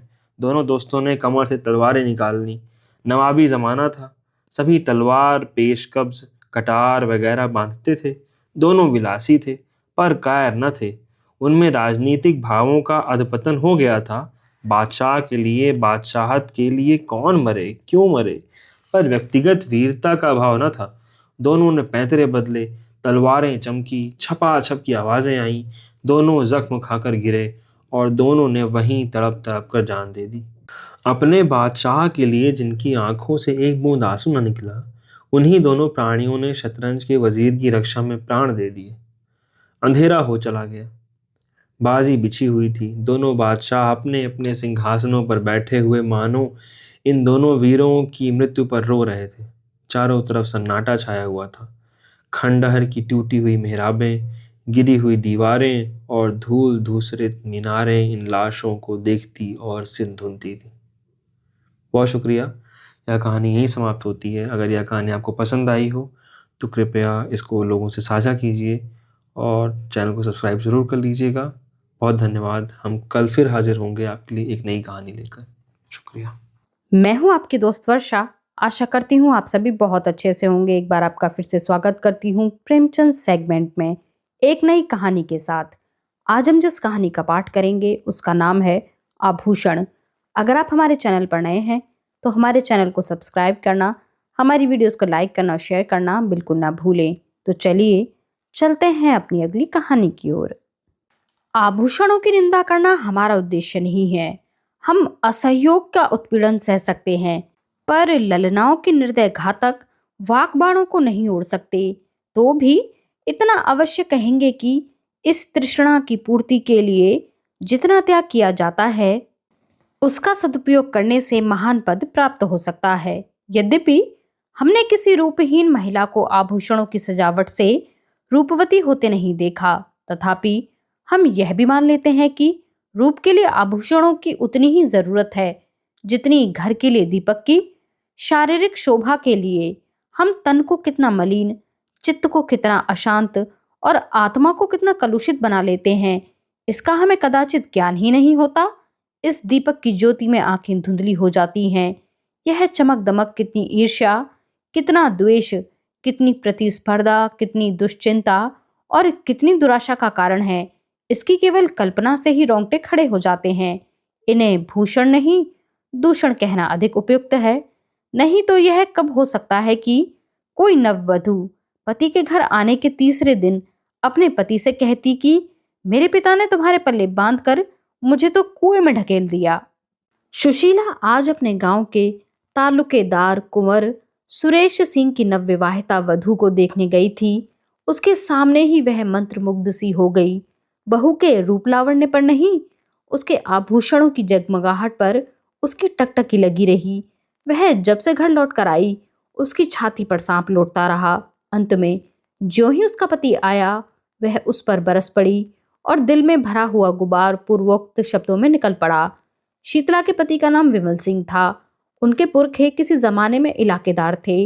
इस गांव पर भी उन्हीं का 16 आना अधिकार था। लेकिन अब इस घर की दशा दीन हो गई है। सुरेश सिंह के पिता जमींदारी के काम में दक्ष थे। विमल सिंह का सब इलाका किसी न किसी प्रकार से उनके हाथ में आ गया। विमल के पास सवारी का टट्टू भी न था। उसे दिन में 2 बार भोजन भी मुश्किल से मिलता था। उधर सुरेश के पास हाथी, मोटर और कई घोड़े थे। 10-5 बाहर के आदमी नित्य द्वार पर पड़े रहते थे। पर इतनी विषमता होने पर भी दोनों में भाईचारा निभाया जाता था। शादी ब्याह में, मुंडन छेदन में परस्पर आना जाना होता था। सुरेश विद्या प्रेमी था। हिंदुस्तान में ऊंची शिक्षा प्राप्त करके वे यूरोप चले गए और सब लोगों की शंकाओं के विपरीत वहां से आर्य सभ्यता के परम भक्त बनकर लौटे। वहां के जड़वाद, कृत्रिम भोग लिप्सा और अमानुषिक मतांधता ने उनकी आंखें खोल दी थीं। पहले भी घर वालों के बहुत जोर देने पर भी विवाह करने को राजी नहीं हुए थे। लड़की से पूर्व परिचय हुए बिना प्रणय नहीं कर सकते थे। पर यूरोप से लौटने पर उनके वैवाहिक विचारों में बहुत बड़ा परिवर्तन हो गया। उन्होंने उसी पहले की कन्या से बिना उसके आचार विचार जाने हुए विवाह कर लिया। अब वे विवाह को प्रेम का बंधन नहीं, धर्म का बंधन समझते थे। उसी सौभाग्यवती वधू को देखने के लिए आज शीतला अपनी सास के साथ सुरेश के घर गई थी। उसी के आभूषणों की छटा देखकर वह मर्माहत सी हो गई।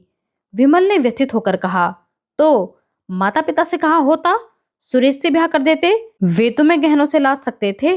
शीतला, तो गाली क्यों देते हो? विमल, गाली नहीं देता, बात कहता हूं। तुम जैसी सुंदरी को उन्होंने नाहक मेरे साथ ब्याहा। शीतला, लजाते तो हो नहीं, उल्टे और ताने देते हो। विमल, भाग्य मेरे वश में नहीं है। इतना पढ़ा भी नहीं हूं कि कोई बड़ी नौकरी करके रुपए कमाऊं। शीतला, यह क्यों नहीं कहते हो कि प्रेम ही नहीं है? प्रेम हो तो कंचन बरसने लगे। विमल, तुम्हें गहनों से बहुत प्रेम है। शीतला, सभी को होता है, मुझे भी है। विमल, अपने को अभागिनी समझती हो? शीतला, हूं ही अभागिन, समझना कैसा? नहीं तो क्या दूसरे को देखकर तरसना पड़ता? विमल, गहने बनवा दूं तो क्या अपने को भाग्यवती समझने लगोगी? शीतला चिढ़कर, तुम तो इस तरह पूछ रहे हो जैसे सुनार दरवाजे पर बैठा है। विमल, नहीं, सच कहता हूं, जरूर बनवा दूंगा। हाँ, कुछ दिन सब्र करना पड़ेगा। समर्थ पुरुषों को बात लग जाती है तो प्राण ले लेते हैं। सामर्थ्यहीन पुरुष अपनी ही जान पर खेल जाता है। विमल सिंह ने घर से निकल जाने की ठानी। निश्चय किया, या तो इसे गहनों से लाद दूंगा या वैधव्य शोक से, या तो ये आभूषण ही पहनेगी या सिंदूर को भी तरसेगी। दिन भर वह चिंता में डूबा रहा। शीतला को उसने प्रेम से संतुष्ट करना चाहा था। आज अनुभव हुआ कि नारी का हृदय प्रेम पाश से नहीं बंधता, कंचन के पाश से ही बंध सकता है। पहर रात जाते जाते वह घर से चल खड़ा हुआ। पीछे फिरकर कभी न देखा। ज्ञान से जागे हुए विराग में चाहे मोह का संस्कार हो, पर नैराश्य से जागा हुआ विराग अचल होता है।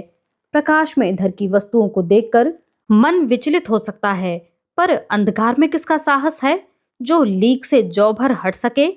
विमल के पास विद्या न थी, कला कौशल भी न था। उसे केवल अपने कठिन परिश्रम और कठिन आत्मत्याग ही का आधार था। वह पहले कलकत्ता गया। वहां कुछ दिन तक एड सेठ जी की अगवानी करता रहा। वहां जो सुन पाया कि रंगून में मजदूरी अच्छी मिलती है, तो वह रंगून जा पहुंचा और बंदरगाह पर माल चढ़ाने उतारने का काम करने लगा।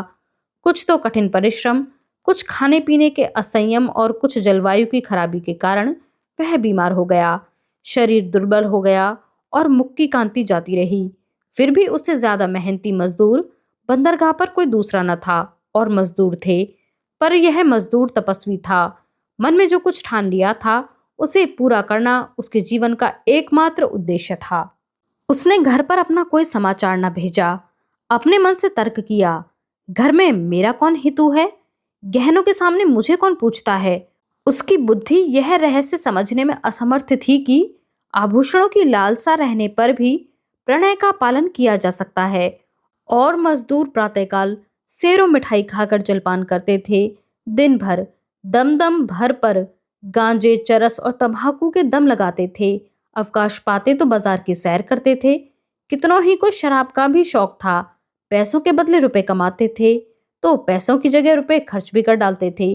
किसी की देह पर साबुत कपड़े न थे, पर विमल उन गिनती के 2-4 मजदूरों में से था जो संयम से रहते थे, जिनके जीवन का उद्देश्य खा पी कर मर जाने के सिवा कुछ और भी था। थोड़े ही दिनों में विमल के पास थोड़ी सी संपत्ति हो गई। धन के साथ और मजदूरों पर भी दबाव बढ़ने लगा।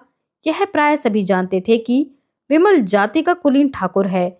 सब ठाकुर ही कहकर उसे पुकारते थे। संयम और आचार सम्मान सिद्धि के मंत्र हैं। विमल मजदूरों का नेता और महाजन हो गया। विमल को रंगून में काम करते हुए 3 वर्ष हो चुके थे। संध्या हो गई थी। वह कई मजदूरों के साथ समुद्र के किनारे बैठा बातें कर रहा था। एक मजदूर ने कहा, यहाँ की सभी स्त्रियां निष्ठुर होती हैं। बेचारा झिंगुर 10 बरस से उसी बर्मी स्त्री के साथ रहता था। कोई अपनी ब्याही जोरू से भी इतना प्रेम न करता होगा। उस पर इतना विश्वास करता था कि जो कुछ कमाता सो उसके हाथ में रख देता था।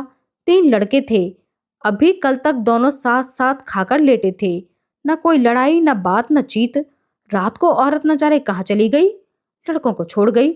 बेचारा झिंगुर रो रहा है। सबसे बड़ी मुश्किल तो छोटे बच्ची की है। अभी कुल 6 महीने का है। कैसे जिएगा भगवान ही जाने। विमल सिंह ने गंभीर भाव से कहा, गहने बनवाता था कि नहीं? मजदूर, रुपए पैसे तो औरत के ही हाथ में थे। गहने बनवाती तो उसका हाथ कौन पकड़ता? दूसरे मजदूर ने कहा, गहनों से तो लदी हुई थी। जिधर से निकल जाती थी छम छम की आवाज से कान भर जाते थे। विमल, जब गहने बनवाने पर भी निठुराई की तो यही कहना पड़ेगा कि यह जाति ही बेवफा होती है। इतने में एक आदमी आकर विमल सिंह से बोला, चौधरी, अभी मुझे एक सिपाही मिला था। वह तुम्हारा नाम, गांव और बाप का नाम पूछ रहा था। कोई बाबू सुरेश सिंह है? विमल ने सशंक होकर कहा, हाँ हैं तो। मेरे गांव के इलाकेदार और बिरादरी के भाई हैं। आदमी, उन्होंने थाने में कोई नोटिस छपवाया है कि जो विमल सिंह का पता लगाएगा उसे 1000 रुपए का इनाम मिलेगा। विमल ने कहा, तो तुमने सिपाही को सब ठीक ठीक बता दिया? आदमी, चौधरी, मैं कोई गवार हूं क्या? समझ गया कि कुछ दाल में काला है, नहीं तो कोई इतने रुपए क्यों खर्च करता। मैंने कह दिया कि उनका नाम विमल सिंह नहीं जसोदा पांडे है। बाप का नाम सखू बताया है और जिला झांसी में बताया है। पूछने लगा, यहाँ कितने दिन से रहता है? मैंने कहा, कई 10 साल से। तब कुछ सोचकर चला गया। सुरेश बाबू से तुम्हारी कोई अदावत है क्या चौधरी? विमल, अदावत तो नहीं थी, मगर कौन जाने उनकी नीयत बिगड़ गई हो। मुझ पर कोई अपराध लगाकर मेरी जगह जमीन पर हाथ बढ़ाना चाहते हो। तुमने बड़ा अच्छा काम किया कि सिपाही को उड़न झाई बताई। आदमी, मुझसे कहता था कि ठीक ठीक बता दो तो तुम्हें 50 रुपए दिला दूंगा। मैंने सोचा, आप तो 1000 की गठरी मारेगा और मुझे 50 रुपए दिलाने को कहता है। फटकार बता दी। एक मजदूर, मगर जो 200 रुपए देने को कहता तो तुम सब ठीक ठीक नाम ठिकाना बता देते। क्यों, धत तेरे लालच की? आदमी लज्जित होकर, 200 रुपए नहीं 2000 रुपए भी देता तो भी ना बताता। मुझे ऐसा विश्वासघात करने वाला मत समझो। अब जी चाहे परख लो। मजदूरों में यूं वाद विवाद होता ही रहा। विमल चुपचाप आकर अपनी कोठरी में लेट गया। वह सोचने लगा, अब क्या करूं? जब सुरेश जैसे सज्जन की नीयत बदल गई तो अब किसका भरोसा करूं? नहीं, अब बिना घर गए काम नहीं चलेगा। कुछ दिन और ना गया तो फिर कहीं का ना रहूंगा। 2 साल और रह जाता तो पास में पूरे 5000 रुपए हो जाते। शीतला की इच्छा कुछ पूरी हो जाती। अभी तो सब मिलाकर 3000 रुपए ही होंगे। इतने में उसकी आभूषण की अभिलाषा पूरी न होगी।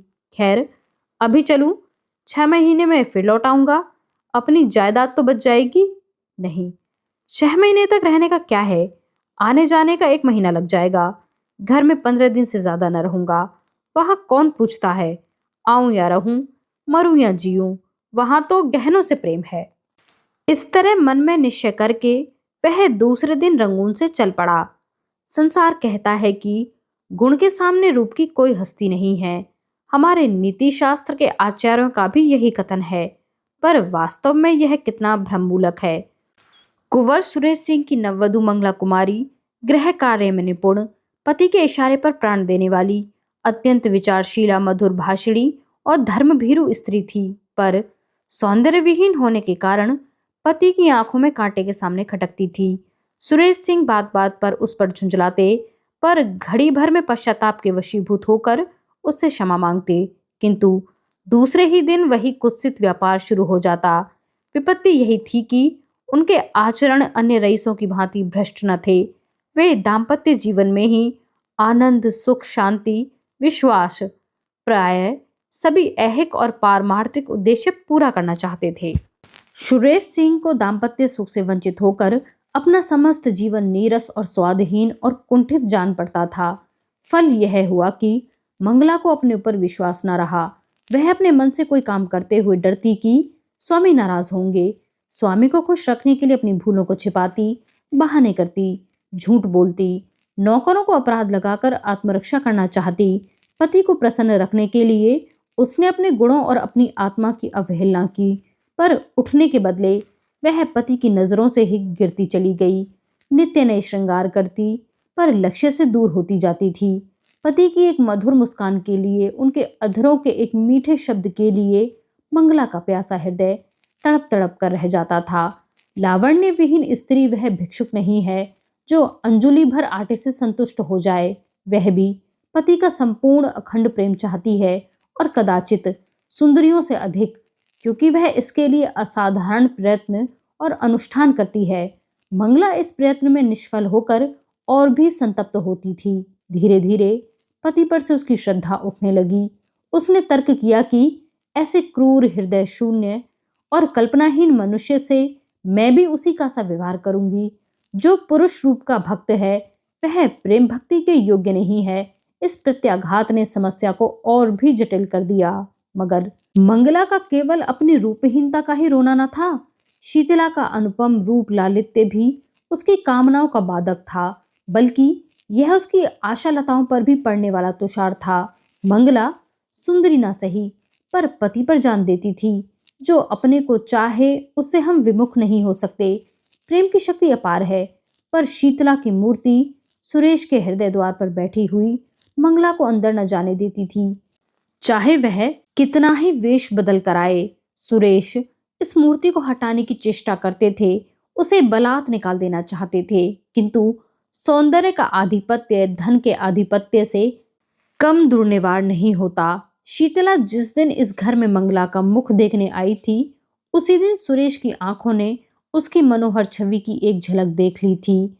वह एक झलक मानो एक क्षणिक क्रिया थी, जिसने एक ही धावे में समस्त हृदय राज्य को जीत लिया था, उस पर अपना आधिपत्य जमा लिया। सुरेश एकांत में बैठे हुए शीतला के चित्र को मंगला से मिलाते, यह निश्चय करने के लिए कि उनमें क्या अंतर है। क्यों एक मन को खींचती है, क्यों दूसरी उसे हटाती है, पर उसके मन का यह खिंचाव केवल एक चित्रकार या कवि का रसास्वादन मात्र था। वह पवित्र और वासनाओं से रहित था। वह मूर्ति केवल उसके मनोरंजन की सामग्री मात्र थी। सुरेश अपने मन को बहुत समझाते, संकल्प करते कि अब मंगला को प्रसन्न रखूंगा। यदि वह सुंदर नहीं है तो उसका क्या दोष, पर उनका यह सब प्रयास मंगला के सम्मुख जाते ही विफल हो जाता था। वह बड़ी सूक्ष्म दृष्टि से मंगला के मन के बदलते हुए भावों को देखते थे, पर एक पक्षाघात पीड़ित मनुष्य की भांति घी के घड़े को लुढ़कते देखकर भी रोकने का कोई उपाय न कर सकते थे। परिणाम क्या होगा, यह सोचने का उन्हें साहस ही न होता था। जब मंगला ने अंत को बात बात में उनकी तीव्र आलोचना करना शुरू कर दिया, वह उनसे उच्छृंखलता का व्यवहार करने लगी, तो उसके प्रति उनका वह उतना सौहार्द भी विलुप्त हो गया और उन्होंने घर में आना जाना छोड़ दिया। एक दिन संध्या के समय बड़ी गर्मी थी। पंखा झलने से आग और भी दहकती थी। कोई सैर करने बगीचों में भी न जाता था। पसीने की भांति शरीर से सारी स्फूर्ति बह गई। जो जहां था वहीं मुर्दा सा पड़ा था। आग से सेके हुए मृदंग की भांति लोगों के स्वर कर्कश हो गए थे। साधारण बातचीत में भी लोग अनायास ही उत्तेजित हो जाते थे, जैसे साधारण संघर्षण से वन के वृक्ष जल उठते हैं। सुरेश सिंह कभी 4 कदम टहलते थे, फिर हाँफ कर बैठ जाते थे। नौकरों पर झुंझला रहे थे कि जल्दी जल्दी छिड़काव क्यों नहीं करते। सहसा उन्हें अंदर से गाने की आवाज सुनाई दी। चौंके, फिर क्रोध आया। मधुर गान कानों को अप्रिय जान पड़ा। क्या यह बेवक्त की शहनाई है? यहाँ गर्मी के मारे दम निकल रहा है और इन सबको गाने की सूझी है। मंगला ने बुलाया होगा और क्या। लोग नाहक कहते हैं कि स्त्रियों के जीवन का आधार प्रेम है। उनके जीवन का आधार वही भोजन, निद्रा, राग, रंग और आमोद प्रमोद है जो समस्त प्राणियों का है। घंटे भर तो सुन चुका, यह गीत कभी बंद होगा भी या नहीं। सब व्यर्थ में गला फाड़ फाड़ कर चिल्ला रही हैं। अंत को रहा न गया। जनान खाने में आकर बोले, यह तुम लोगों ने क्या कांव कांव मचा रखी है। यह गाने बजाने का कौन सा समय है। बाहर बैठना मुश्किल हो गया है। सन्नाटा छा गया। जैसे शोरगुल मचाने वाले बालकों के बीच मास्टर पहुंच जाए। सभी ने सिर झुका लिए और सिमट गईं। मंगला तुरंत उठकर सामने वाले कमरे में चली गई। पति को बुलाया और आहिस्ता से बोली, क्यों इतना बिगड़ रहे हो। मैं इस वक्त गाने नहीं सुनना चाहता। तुम्हें कौन सुनाता है। क्या मेरे कानों पर भी तुम्हारा अधिकार है। फजूल की बमखच। तुमसे मतलब। मैं अपने घर में यह कोलाहल ना मचने दूंगा। तो मेरा घर कहीं और है क्या। सुरेश सिंह इसका उत्तर ना देकर बोले, इन सब से कह दो फिर किसी वक्त आए। मंगला, इसलिए कि तुम्हें इनका आना अच्छा नहीं लगता। हाँ, इसीलिए। क्या तुम सदा वही करते हो जो मुझे अच्छा लगे। तुम्हारे यहाँ मित्र आते हैं, हंसी ठट्टे की आवाज अंदर सुनाई देती है। मैं कभी यह नहीं कहती कि इन लोगों का आना बंद कर दो। तुम मेरे कामों में दखलंदाजी क्यों करते हो। सुरेश ने तेज होकर कहा, इसलिए कि मैं घर का स्वामी हूं। मंगला, तुम बाहर के स्वामी हो, यहां मेरा अधिकार है। सुरेश, क्यों व्यर्थ की बकबक करती हो। मुझे चढ़ाने से क्या मिलेगा। मंगला जरा देर चुपचाप खड़ी रही। वह पति के मनोगत भावों की मीमांसा कर रही थी। फिर बोली, अच्छी बात है। जब इस घर में मेरा कोई अधिकार ही नहीं है तो मैं यहां न रहूंगी। अब तक भ्रम में थी, आज तुमने वह भ्रम मिटा दिया। मेरा इस घर पर अधिकार कभी नहीं था।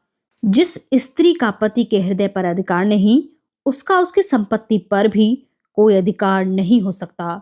सुरेश ने लज्जित होकर कहा, बात का पतंगड़ क्यों बनाती हो। मेरा यह मतलब न था। तुम कुछ का कुछ समझ गई। मंगला, मन की बात आदमी के मुंह से अनायास ही निकल जाती है। सावधान होकर हम अपने भावों को छिपा लेते हैं। सुरेश को अपनी असज्जनता पर दुख तो हुआ, पर इस भय से कि मैं इसे जितना ही मनाऊंगा उतना ही यह और जली कटी सुनाएगी, उसे वहीं छोड़कर बाहर चले आए। प्रातःकाल ठंडी हवा चल रही थी। सुरेश खुमारी में पड़े हुए स्वप्न देख रहे थे कि मंगला सामने से चली जा रही थी। चौंक पड़े, देखा द्वार पर सचमुच मंगला खड़ी है। घर की नौकरानियां आंचल से आंखें पोंछ रही हैं। कई नौकर आसपास खड़े हैं। सभी की आंखें सजल और मुख उदास हैं, मानो बहू विदा हो रही है। सुरेश समझ गए कि मंगला को कल की बात लग गई, पर उन्होंने उठकर कुछ पूछने की, मनाने की या समझाने की चेष्टा नहीं की। यह मेरा अपमान कर रही है, मेरा सिर नीचा कर रही है। जहां चाहे जाए, मुझसे कोई मतलब नहीं। यूं बिना पूछे गाछे चले जाने का यह अर्थ है कि मैं इसका कोई नहीं। फिर मैं इसे रोकने वाला कौन। वह यूं ही जड़वत पड़े रहे और मंगला चली गई। उनकी तरफ मुंह उठाकर भी न ताका। मंगला पांव पैदल चली जा रही थी। एक बड़े तालुकेदार की औरत के लिए यह मामूली बात न थी। हर किसी को हिम्मत न पड़ती थी कि उससे कुछ कहे। पुरुष उसकी राह छोड़कर किनारे खड़े हो जाते थे। नारियां द्वार पर खड़ी करुण कौतूहल से देखती थीं और आंखों से कहती थीं, निर्दयी पुरुष, इतना भी ना हो सका कि एक डोला पर तो बिठा देता। इस गांव से निकलकर उस गांव में पहुंची जहां शीतला रहती थी। शीतला सुनते ही द्वार पर आकर खड़ी हो गई और मंगला से बोली, बहन जरा आकर दम ले लो। मंगला ने आकर देखा तो मकान जगह जगह से गिरा हुआ था। दालान में एक वृद्धा खाट पर पड़ी थी। चारों ओर दरिद्रता के चिन्ह साफ साफ दिखाई देते थे। शीतला ने पूछा, यह क्या हुआ। मंगला, जो भाग्य में लिखा था। शीतला, कुंवर जी से कुछ कहा सुनी हो गई है क्या। मंगला, मुंह से कुछ न कहने पर भी मन की बातें छिपी नहीं रहती। शीतला, अरे तो क्या अब यहां तक नौबत आ गई है। दुख की अंतिम दशा संकोचहीन होती है। मंगला ने कहा, चाहती तो अब भी पड़ी रहती, उसी घर में जीवन कट जाता, पर जहां प्रेम नहीं, पूछ नहीं, मान नहीं, वहां अब नहीं रह सकती। शीतला, तुम्हारा मैका कहाँ है। मंगला, मैं के कौन मुंह लेकर जाऊंगी। शीतला, तब कहाँ जाओगी। मंगला, ईश्वर के दरबार में। पूछूंगी कि तुमने मुझे सुंदरता क्यों नहीं दी, इतना बदसूरत क्यों बनाया। बहन, स्त्री के लिए इससे अधिक दुर्भाग्य की बात नहीं कि वह रूपहीन हो। शायद पहले जन्म की पिशाचिनियां ही बदसूरत औरतें होती हैं। रूप से प्रेम मिलता है और प्रेम से दुर्लभ कोई वस्तु नहीं है। यह कहकर मंगला उठ खड़ी हुई। शीतला ने उसे रोका नहीं। सोचा, इसे क्या खिलाऊंगी? आज तो चूल्हा जलने की भी आशा नहीं है। उसके जाने के बाद वह देर तक बैठी सोचती रही, मैं कैसी अभागिन हूँ, जिस प्रेम को ना पाकर यह बेचारी जीवन को त्याग रही है, उसी प्रेम को मैंने पांव से ठुकरा दिया। इसे जेवर की क्या कमी थी? क्या ये सारे जड़ाऊ जेवर इसे सुखी रख सके? इसने उन्हें पांव से ठुकरा दिया। उन्हीं आभूषणों के लिए मैंने अपना सर्वस्व खो दिया। न जाने वे कहाँ हैं और किस दशा में हैं। अपनी लालसा को, तृष्णा को वह कितनी ही बार धिक्कार चुकी थी। मंगला की दशा देखकर आज उसे आभूषणों से घृणा हो गई। विमल को घर छोड़े 2 साल हो गए थे। शीतला को अब उनके बारे में भांति भांति की शंकाएं होने लगी। आठों पहर उसके चित्त में ग्लानि और शोभ की आग सुलगा करती थी। देहात के छोटे मोटे जमींदारों का काम डांट डपट, छीन छपट से ही चला करता है। विमल की खेती बेगार में होती थी। उसके जाने के बाद सारे खेत पड़ती रह गए, कोई जोतने वाला न मिला। इस ख्याल से साझे पर भी किसी ने न जोता कि बीच में कहीं विमल सिंह आ गए तो साझेदार को अंगूठा दिखा देंगे। असामियों को लगान न दिया। शीतला ने महाजन के रुपए उधार लेकर काम चलाया। दूसरे वर्ष भी यही कैफियत रही। अब की बार महाजन ने रुपए नहीं दिए। शीतला के गहनों के सिर गई। दूसरा साल समाप्त होते होते घर की सब ले पूंजी निकल गई। फाके होने लगे। बूढ़ी सास, छोटा देवर, ननद और आप 4 प्राणियों का खर्च था। नात हित भी आते ही रहते थे। उस पर यह और मुसीबत हुई कि मैके में एक फौजदारी हो गई। पिता और बड़े भाई उसमें फंस गए। 2 छोटे भाई, एक बहन और माता, 4 प्राणी और सिर पर आ डटे। गाड़ी पहले ही मुश्किल से चलती थी, अब जमीन में धंस गई। प्रातःकाल से कलह आरंभ हो जाता था। समधिन समधिन से साले बहनोई से गुस जाते। कभी तो अन्न के अभाव से भोजन ही न बनता, कभी भोजन बनने पर भी गाली गलौज के कारण खाने की नौबत न आती। लड़के दूसरों के खेत में जाकर गन्ने और मटर खाते। बुढ़िया दूसरों के घर जाकर अपना दुखड़ा रोती और ठकुर सोहाती करती। पुरुष की अनुपस्थिति में स्त्री के मैके वालों का प्राधान्य हो जाता है। इस संग्राम में प्राय विजय पताका मैके वालों के हाथ में रहती है। किसी भांति घर अनाज आ जाता तो उसे पीसे कौन? शीतला की माँ कहती, 4 दिन के लिए आई हूं तो क्या चक्की चलाऊं? सास कहती, खाने की बेर तो बिल्ली की तरह लपकेंगे, पीसते क्यों जान निकलती है? विवश होकर शीतला को अकेले पीसना पड़ता। भोजन के समय वह महाभारत मचता कि पड़ोस वाले तंग आ जाते। शीतला कभी माँ के पैरों पड़ती, कभी सास के चरण पकड़ती, लेकिन दोनों ही उसे झिड़क देती। माँ कहती, तूने यहाँ बुलाकर हमारा पानी उतार दिया। सास कहती, मेरी छाती पर सौत लाकर बैठा दी, अब बातें बनाती है। इस घोर विवाद में शीतला अपना विरह शोक भूल गई। सारी अमंगल शंकाएं इस विरोधाग्नि में शांत हो गईं। बस अब यही चिंता थी कि इस दशा से छुटकारा कैसे हो। माँ और सास दोनों का ही यमराज के सिवा और कोई ठिकाना न था, पर यमराज उनका स्वागत करने के लिए बहुत उत्सुक नहीं जान पड़ते थे। सैकड़ों उपाय सोचती, पर उस पथिक की भांति जो दिन भर चलकर भी अपने द्वार पर ही खड़ा रहा हो, उसकी सोचने की शक्ति निश्चल हो गई। चारों तरफ निगाहें दौड़ाती कि कहीं कोई शरण का स्थान है, पर कहीं निगाह न जमती। एक दिन वह इसी नैराश्य की अवस्था में द्वार पर खड़ी थी। मुसीबत में, चित्त की उद्विग्नता में, इंतजार में द्वार से हमें प्रेम हो जाता है। सहसा उसने बाबू सुरेश सिंह को सामने से घोड़े पर जाते देखा। उनकी आंखें उसकी ओर फिरी, आंखें मिल गईं। वह झिझक कर पीछे हट गई। किवाड़े बंद कर लिए। कुंवर साहब आगे बढ़ गए। शीतला को खेद हुआ कि उन्होंने मुझे देख लिया। मेरे सिर पर साड़ी फटी हुई थी, चारों तरफ उसमें पैबंद लगे हुए थे। वह अपने मन में न जाने क्या कहते होंगे। कुंवर साहब को गांव वालों से भी विमल सिंह के परिवार के कष्टों की खबर मिली थी। वे गुप्त रूप से उनकी कुछ सहायता करना चाहते थे, पर शीतला को देखते ही संकोच ने उन्हें ऐसा दबाया कि द्वार पर एक क्षण भी न रुक सके। मंगला के गृह त्याग के 3 महीने पीछे आज वे पहली बार घर से निकले थे। मारे शर्म के बाहर बैठना छोड़ दिया था। इसमें संदेह नहीं कि कुंवर साहब मन में शीतला के रूप रस का आस्वादन करते थे। मंगला के जाने के बाद उनके हृदय में एक विचित्र दुष्कामना जाग उठी। क्या किसी उपाय से यह सुंदरी मेरी नहीं हो सकती?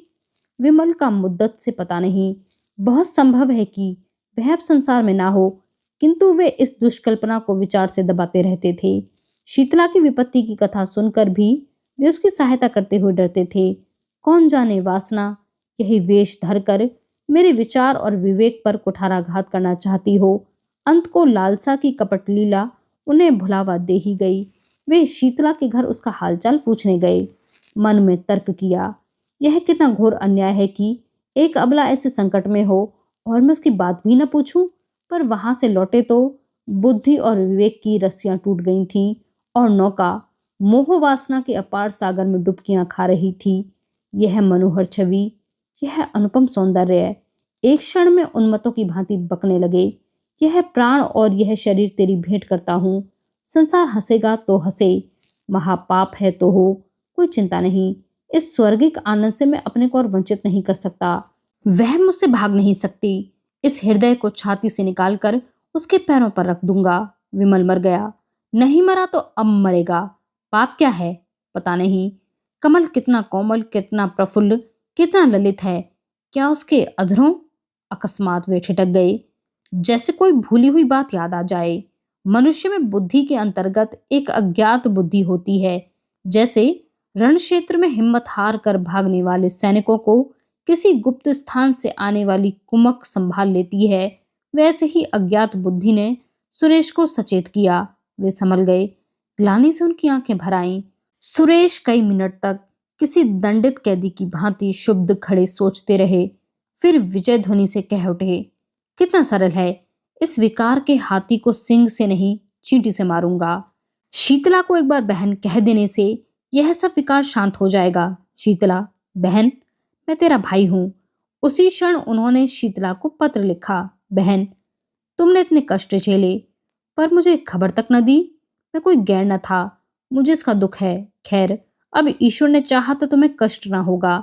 इस पत्र के साथ उन्होंने अनाज और रुपए भेजे। शीतला ने उत्तर दिया, भैया क्षमा करो, जब तक जीऊंगी तुम्हारा यश गाऊंगी। तुम्हें मेरी डूबती नाव पार लगा दी। कई महीने बीत गए। संध्या का समय था। शीतला अपनी मैना को चारा चुगा रही थी। उसे सुरेश नेपाल से उसी के वास्ते लाए थे। इतने में सुरेश आकर आंगन में बैठ गए। शीतला ने पूछा, कहाँ से आते हो भैया? सुरेश, गया था जरा थाने, कुछ पता नहीं चला। रंगून में पहले कुछ पता मिला था, बाद को मालूम हुआ वह कोई और आदमी है। क्या करूं, इनाम और बढ़ा दूं क्या? शीतला, तुम्हारे पास रुपए बड़े हैं फूंको, उनकी इच्छा होगी तो आप ही आएंगे। सुरेश, एक बात पूछूं, बताओगी कि किस बात पर तुमसे रूठे थे? शीतला, कुछ नहीं, मैंने यही कहा था कि मुझे गहने बनवा दो। कहने लगे, मेरे पास है क्या? मैंने लजाकर कहा, तो ब्याह क्यों किया? बस बातों ही बातों में तकरार हो गई। इतने में शीतला की सास आ गई। सुरेश ने शीतला की माँ और भाइयों को उनके घर पहुंचा दिया था, इसलिए यहाँ अब शांति थी। सास ने बहू की बात सुन ली। कर्कश स्वर में बोली, बेटा, तुमसे क्या पर्दा है? यह महारानी देखने ही को गुलाब का फूल है, अंदर सब कांटे हैं। यह अपने बनाव सिंगार के आगे विमल की बात ही न पूछती थी। बेचारा इस पर जान देता था, पर इसका मुंह ही सीधा ना होता था। प्रेम तो इसे छू नहीं गया। अंत को उसे देश से निकालकर इसने दम लिया। शीतला ने रुष्ट होकर कहा, क्या वह अनोखे धन कमाने घर से निकले हैं? देश विदेश जाना मर्दों का ही काम है। सुरेश, यूरोप में तो धन भोग के सिवा स्त्री पुरुष में कोई संबंध ही नहीं है। बहन ने यूरोप में जन्म लिया होता तो हीरे जवाहरात से जगमगाती होती। शीतला, अब तुम ईश्वर से यही कहना कि सुंदरता देते हो तो यूरोप में जन्म दो। शीतला ने व्यथित होकर कहा, जिनके भाग्य में लिखा है वे यही सोने से लदी हुई हैं। मेरी भांति सभी के कर्म थोड़े ही फूट गए हैं। सुरेश सिंह को ऐसा जान पड़ा कि शीतला की मुक्कांति मलिन हो गई है। पति वियोग में भी गहनों के लिए इतनी लालायत है। बोले, अच्छा, मैं तुम्हें गहने बनवा दूंगा। यह वाक्य कुछ अपमान सूचक स्वर में कहा गया था, पर शीतला की आंखें आनंद से सजल हो गई, कंठ गदगद हो गया। शीतला के हृदय नेत्रों के सामने मंगला के रत्न जड़ित आभूषणों का चित्र खिंच गया। उसने कृतज्ञतापूर्ण दृष्टि से सुरेश को देखा। मुंह से कुछ न बोली, पर उसका प्रत्येक अंग कह रहा था, मैं तुम्हारी हूं। कोयल आम की डालियों पर बैठकर, मछली शीतल निर्मल जल में क्रीड़ा करके और मृग शावक विस्तृत हरियालियों में छलांगे भरकर इतने प्रसन्न नहीं होते जितना मंगला के आभूषणों को पहनकर शीतला प्रसन्न हो रही है, उसके पैर जमीन पर नहीं पड़ते। वह दिन भर आईने के सामने खड़ी रहती है, कभी केशों को संवारती है, कभी सुरमा लगाती है। कोहरा फट गया है और निर्मल स्वच्छ चांदनी निकल आई है। वह घर का एक तिनका भी नहीं उठाती। उसके स्वभाव में एक विचित्र से गर्व का संचार हो गया है। श्रृंगार क्या है? सोई हुई कामवासना को जगाने का घोर नाद उद्दीपन का मंत्र। शीतला जब नखशिख से सजकर बैठती है तो उसकी प्रबल इच्छा होती है कि मुझे कोई देखे। वह द्वार पर आकर खड़ी हो जाती है। गांव की स्त्रियों की प्रशंसा से उसे संतोष नहीं होता। गांव के पुरुषों को शीतला श्रृंगार रस विहीन समझती है, इसलिए सुरेश सिंह को बुलाती है। पहले वह दिन में एक बार आ जाते थे, अब शीतला के बहुत अनुनय विनय करने पर भी नहीं आते। वह रात गई थी, घरों के दीपक बुझ चुके थे। शीतला के घर में दीपक जल रहा था। उसने कुंवर साहब के बगीचे से बेला के फूल मंगवाए थे और बैठी हार गूंथ रही थी, अपने लिए नहीं, सुरेश के लिए। प्रेम के सिवा एहसान का बदला देने के लिए उसके पास और था ही क्या। एकाएक कुत्तों के भूंकने की आवाज सुनाई दी और दम भर में विमल सिंह ने मकान के अंदर कदम रखा। उनके एक हाथ में संदूक था, दूसरे हाथ में गठरी। शरीर दुर्बल, कपड़े मैले, दाढ़ी के बाल बड़े हुए, मुख पीला, जैसे कोई कैदी जेल से निकलकर आया हो। दीपक का प्रकाश देखकर वह शीतला के कमरे की तरफ चले। मैना पिंजरे में फड़फड़ाने लगी। शीतला ने चौंक कर सिर उठाया, घबरा कर बोली, कौन? फिर पहचान गई। तुरंत फूलों को एक कपड़े से छिपा दिया, उठ खड़ी हुई और सिर झुकाकर पूछा, इतनी जल्दी सुधली? विमल ने कुछ जवाब न दिया। विस्मित हो होकर कभी शीतला को देखता और कभी घर को, मानो किसी नए संसार में पहुंच गया हो। यह वह अधकिला फूल न था जिसकी पंखुड़ियां अनुकूल जलवायु न पाकर सिमट गई थी। यह पूर्ण विकसित कुसुम था, ओस के जल कणों से जगमगाता और वायु के झोंकों से लहराता हुआ। विमल उसकी सुंदरता पर पहले से भी मुग्ध था, पर यह ज्योति वह अग्नि ज्वाला थी जिससे हृदय में ताप और आंखों में जलन होती थी। ये आभूषण, ये वस्त्र, यह सजावट। उसके सिर में एक चक्कर सा आ गया। वह जमीन पर बैठ गया। इस सूर्यमुखी के सामने बैठते हुए उसे लज्जा आती थी। शीतला अभी तक स्तंभित खड़ी थी।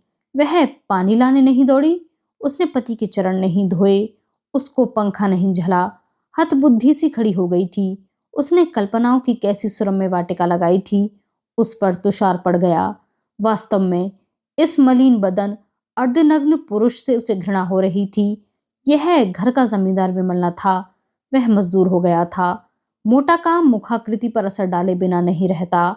मजदूर सुंदर वस्त्रों में भी मजदूर ही रहता है। सहसा विमल की मां चौंकी।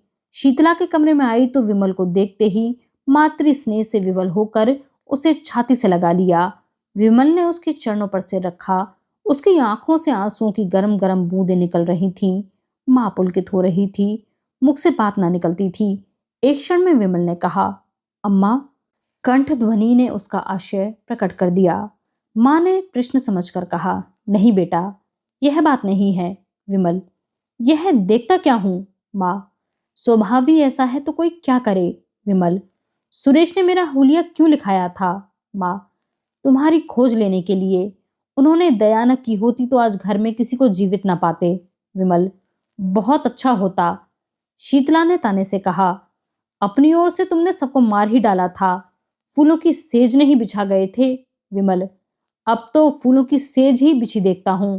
शीतला, तुम किसी के भाग्य के विधाता हो। विमल सिंह उठकर क्रोध से कांपता हुआ बोला, अम्मा, मुझे यहां से ले चलो। मैं इस पिशाचिनी का मुंह नहीं देखना चाहता। मेरी आंखों में खून उतरता चला आता है। मैंने इस कुल कलंकिनी के लिए 3 साल तक जो कठिन तपस्या की, उससे ईश्वर मिल जाता, पर इसे न पा सका। यह कहकर वह कमरे से निकल आया और मां के कमरे में लेट गया। मां ने तुरंत उसके हाथ, मुंह और पैर धुलवाए। वह चूल्हा जलाकर पूरियां पकाने लगी। साथ साथ घर की विपत्ति कथा भी कहती जाती थी। विमल के हृदय में सुरेश के प्रति जो विरोधाग्नि प्रज्वलित हो रही थी, वह शांत हो गई, लेकिन हृदय दाह ने रक्त दाह का रूप धारण किया। जोर का बुखार चढ़ आया। लंबी यात्रा की थकान और कष्ट तो था ही, बरसों के कठिन परिश्रम और तप के बाद यह मानसिक संताप और भी दुस्सहनीय हो रहा था। सारी रात वह अचेत पड़ा रहा। माँ बैठी पंखा झलती और रोती थी। दूसरे दिन भी वह बेहोश पड़ा रहा। शीतला उसके पास एक क्षण के लिए भी ना आई। उन्होंने मुझे कौन से सोने के कौर खिला दिए हैं जो इनकी धौंस सहूं। यहाँ तो जैसे कंता घर रहे वैसे रहे विदेश। किसी की फूटी कौड़ी नहीं जानती। बहुत ताव दिखाकर तो गए थे, क्या लाद लाए। संध्या के समय सुरेश को खबर मिली, तुरंत दौड़े हुए आए। आज 2 महीने के बाद उन्होंने उस घर में कदम रखा। विमल ने आंखें खोली, पहचान गया। आंखों से आंसू बहने लगे। सुरेश के मुखारविंद पर दया की ज्योति झलक रही थी। विमल ने उसके बारे में जो अनुचित संदेह किया था, उसके लिए वह अपने को धिक्कार रहा था। शीतला ने जो ही सुना कि सुरेश सिंह आए हैं, तुरंत शीशे के सामने गई, केश छिटका लिए और विपत की मूर्ति बनी हुई विमल के कमरे में आई। कहाँ तो विमल की आंखें बंद थीं, मूर्छित सा पड़ा था। कहाँ शीतला के आते ही आंखें खुल गईं। अग्नि में नेत्रों से उसकी ओर देखकर बोला, अभी आई है? आज के तीसरे दिन आना। कुंवर साहब से उस दिन फिर भेंट हो जाएगी। शीतला उल्टे पांव चली गई। सुरेश पर घड़ों पानी पड़ गया। मन में सोचा, कितना रूप लावण्य है, पर कितना विषाक्त। हृदय की जगह केवल श्रृंगार लालसा। आतंक बढ़ता गया। सुरेश ने डॉक्टर बुलवाए, पर मृत्युदेव ने किसी की न मानी। उनका हृदय पाषाण है, किसी भांति नहीं पसीजता। कोई अपना हृदय निकाल कर रख दे, आंसुओं की नदी बहा दे, पर उन्हें दया नहीं आती। बसे हुए घरों को उजाड़ना, लहराती हुई खेती को सुखाना उनका काम है। और उनकी निर्दयता कितनी विनोदमय है। नित्य नए रूप बदलते रहते हैं।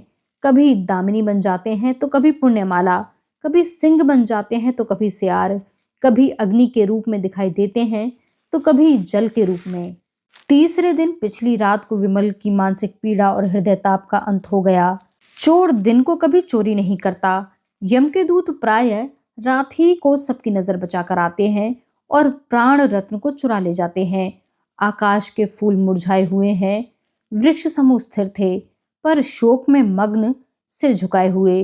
रात शोक का बाह्य रूप है। रात मृत्यु का क्रीड़ा क्षेत्र है। उसी समय विमल के घर से अंतर्नाद सुनाई दिया, वह नाद जिसे सुनने के लिए मृत्युदंड विकल रहते हैं। शीतला चौंक पड़ी और घबराई हुई मरणशैया की ओर चली। उसने मृतदेह पर निगाह डाली और भयभीत होकर एक पग पीछे हट गई। उसे जान पड़ा, विमल सिंह उसकी ओर अत्यंत तीव्र दृष्टि से देख रहे हैं। बुझे हुए दीपक में उसे भयंकर ज्योति दिखाई पड़ी। शीतला मारे भय के वहां ठहर न सकी। द्वार से निकल ही रही थी कि सुरेश सिंह से भेंट हो गई। कातर स्वर में बोली, मुझे यहाँ डर लगता है। उसने चाहा कि रोती हुई इनके पैरों पर गिर पड़ूं, पर वे अलग हट गए। जब किसी पथिक को चलते चलते ज्ञात होता है कि मैं रास्ता भूल गया हूं, तो वह सीधे रास्ते पर आने के लिए बड़े वेग से चलता है। झुंझलाता है कि मैं इतना असावधान क्यों हो गया। सुरेश भी अब शांति मार्ग पर आने के लिए विकल हो गए। मंगला की स्नेहमयी सेवाएं याद आने लगी। हृदय में वास्तविक सौंदर्योपासना का भाव उदय हुआ। उसमें कितना प्रेम, कितना त्याग, कितनी क्षमा थी। उसकी अतुलपति भक्ति को याद करके कभी कभी वे तड़प उठे। मैंने घोर अत्याचार किया, ऐसे उज्जवल रत्न का आदर न किया। मैं यूं ही जड़वत पड़ा रहा और मेरे ही सामने से लक्ष्मी घर से निकल गई। मंगला ने चलते चलते शीतला से जो बातें कही, वे उन्हें मालूम थीं, पर उन बातों पर विश्वास न होता था। मंगला शांत प्रकृति की थी। वह इतनी उद्दंडता नहीं कर सकती। उसमें क्षमा थी। वह इतना विद्वेष नहीं कर सकती। उसका मन कहता था कि वह जीवित है और कुशल है। उसके मैके वालों को कई पत्र लिखे, पर वहां व्यंग्य और कटु वाक्यों के सिवा और क्या रखा था। अंत को उन्होंने लिखा, अब उस रत्न की खोज में स्वयं जाता हूँ। या तो लेकर ही आऊंगा या कहीं मुंह में कालिक लगाकर डूब मरूंगा। इस पत्र का उत्तर आया, अच्छी बात है, जाइए, पर यहां से होते हुए जाइएगा। यहां से भी कोई आपके साथ चला जाएगा। सुरेश सिंह को इन शब्दों में आशा की झलक दिखाई दी। उसी दिन प्रस्थान कर लिया। किसी को साथ नहीं लिया। ससुराल में किसी ने उनका प्रेम में स्वागत नहीं किया। सभी के मुंह फूले हुए थे। ससुर ने तो उन्हें पति धर्म पर एक लंबा उपदेश दिया। सुरेश रात को जब भोजन करके लेटे तो छोटी साली आकर बैठ गई और मुस्कुराकर बोली, जीजा जी, कोई सुंदरी अपने रूपहीन पुरुष को छोड़ दे, उसका अपमान करे तो आपसे क्या कहेंगे? सुरेश गंभीर स्वर में, कुटिला। साली, और ऐसे पुरुष को जो अपनी रूपहीन स्त्री को त्याग दे। सुरेश, पशु। साली, और जो पुरुष विद्वान हो। सुरेश, पिशाच। साली, हंसकर, तो मैं भागती हूँ, मुझे आपसे डर लगता है। सुरेश, पिशाचों का प्रायश्चित भी तो स्वीकार हो जाता है। साली, शर्त यह है कि प्रायश्चित सच्चा हो। सुरेश, यह तो अंतर्यामी ही जान सकते हैं। साली, सच्चा होगा तो उसका फल भी अवश्य मिलेगा, मगर दीदी को लेकर इधर से ही लौटिएगा। सुरेश की आशा नौका फिर डगमगाई, गिड़गिड़ाकर बोले, प्रभा, ईश्वर के लिए मुझ पर दया करो, मैं बहुत दुखी हूँ। साल भर से ऐसा कोई दिन नहीं गया जब मैं रोकर न सोया हूँ। प्रभा ने उठकर कहा, अपने किए का क्या इलाज, जाती हूँ, आराम कीजिए। एक क्षण में मंगला की माता आकर बैठ गई और बोली, बेटा, तुमने तो बहुत पढ़ा लिखा है, देश विदेश घुमाए हो, सुंदर बनने की कोई दवा कहीं नहीं देखी। सुरेश ने विनय पूर्वक कहा, माताजी, अब ईश्वर के लिए और लज्जित ना कीजिए। माता, तुमने तो मेरी प्यारी बेटी के प्राण ले लिए, मैं क्या तुम्हें लज्जित करने से भी गई। जी में तो आता था कि ऐसी ऐसी सुनाऊं कि तुम भी याद करोगे, पर मेहमान हो, क्या जलाऊं, आराम करो। सुरेश आशा और भय की दशा में पड़े करवट बदल रहे थे कि एकाएक द्वार पर किसी ने धीरे से कहा, जाती क्यों नहीं, जागते तो हैं। किसी ने जवाब दिया, ला जाती है। सुरेश ने आवाज पहचानी, प्यासे को पानी मिल गया। एक क्षण में मंगला उनके सम्मुख आई और सिर झुकाकर खड़ी हो गई। सुरेश को उसके मुख पर एक अनूठी छवि दिखाई दी, जैसे कोई रोगी स्वास्थ्य लाभ कर चुका हो। रूप वही था, पर आंखें और थीं। आज की यह कहानी यहीं पर समाप्त होती है। हमारे साथ इस सफर में बने रहने के लिए आप सभी का बहुत शुक्रिया।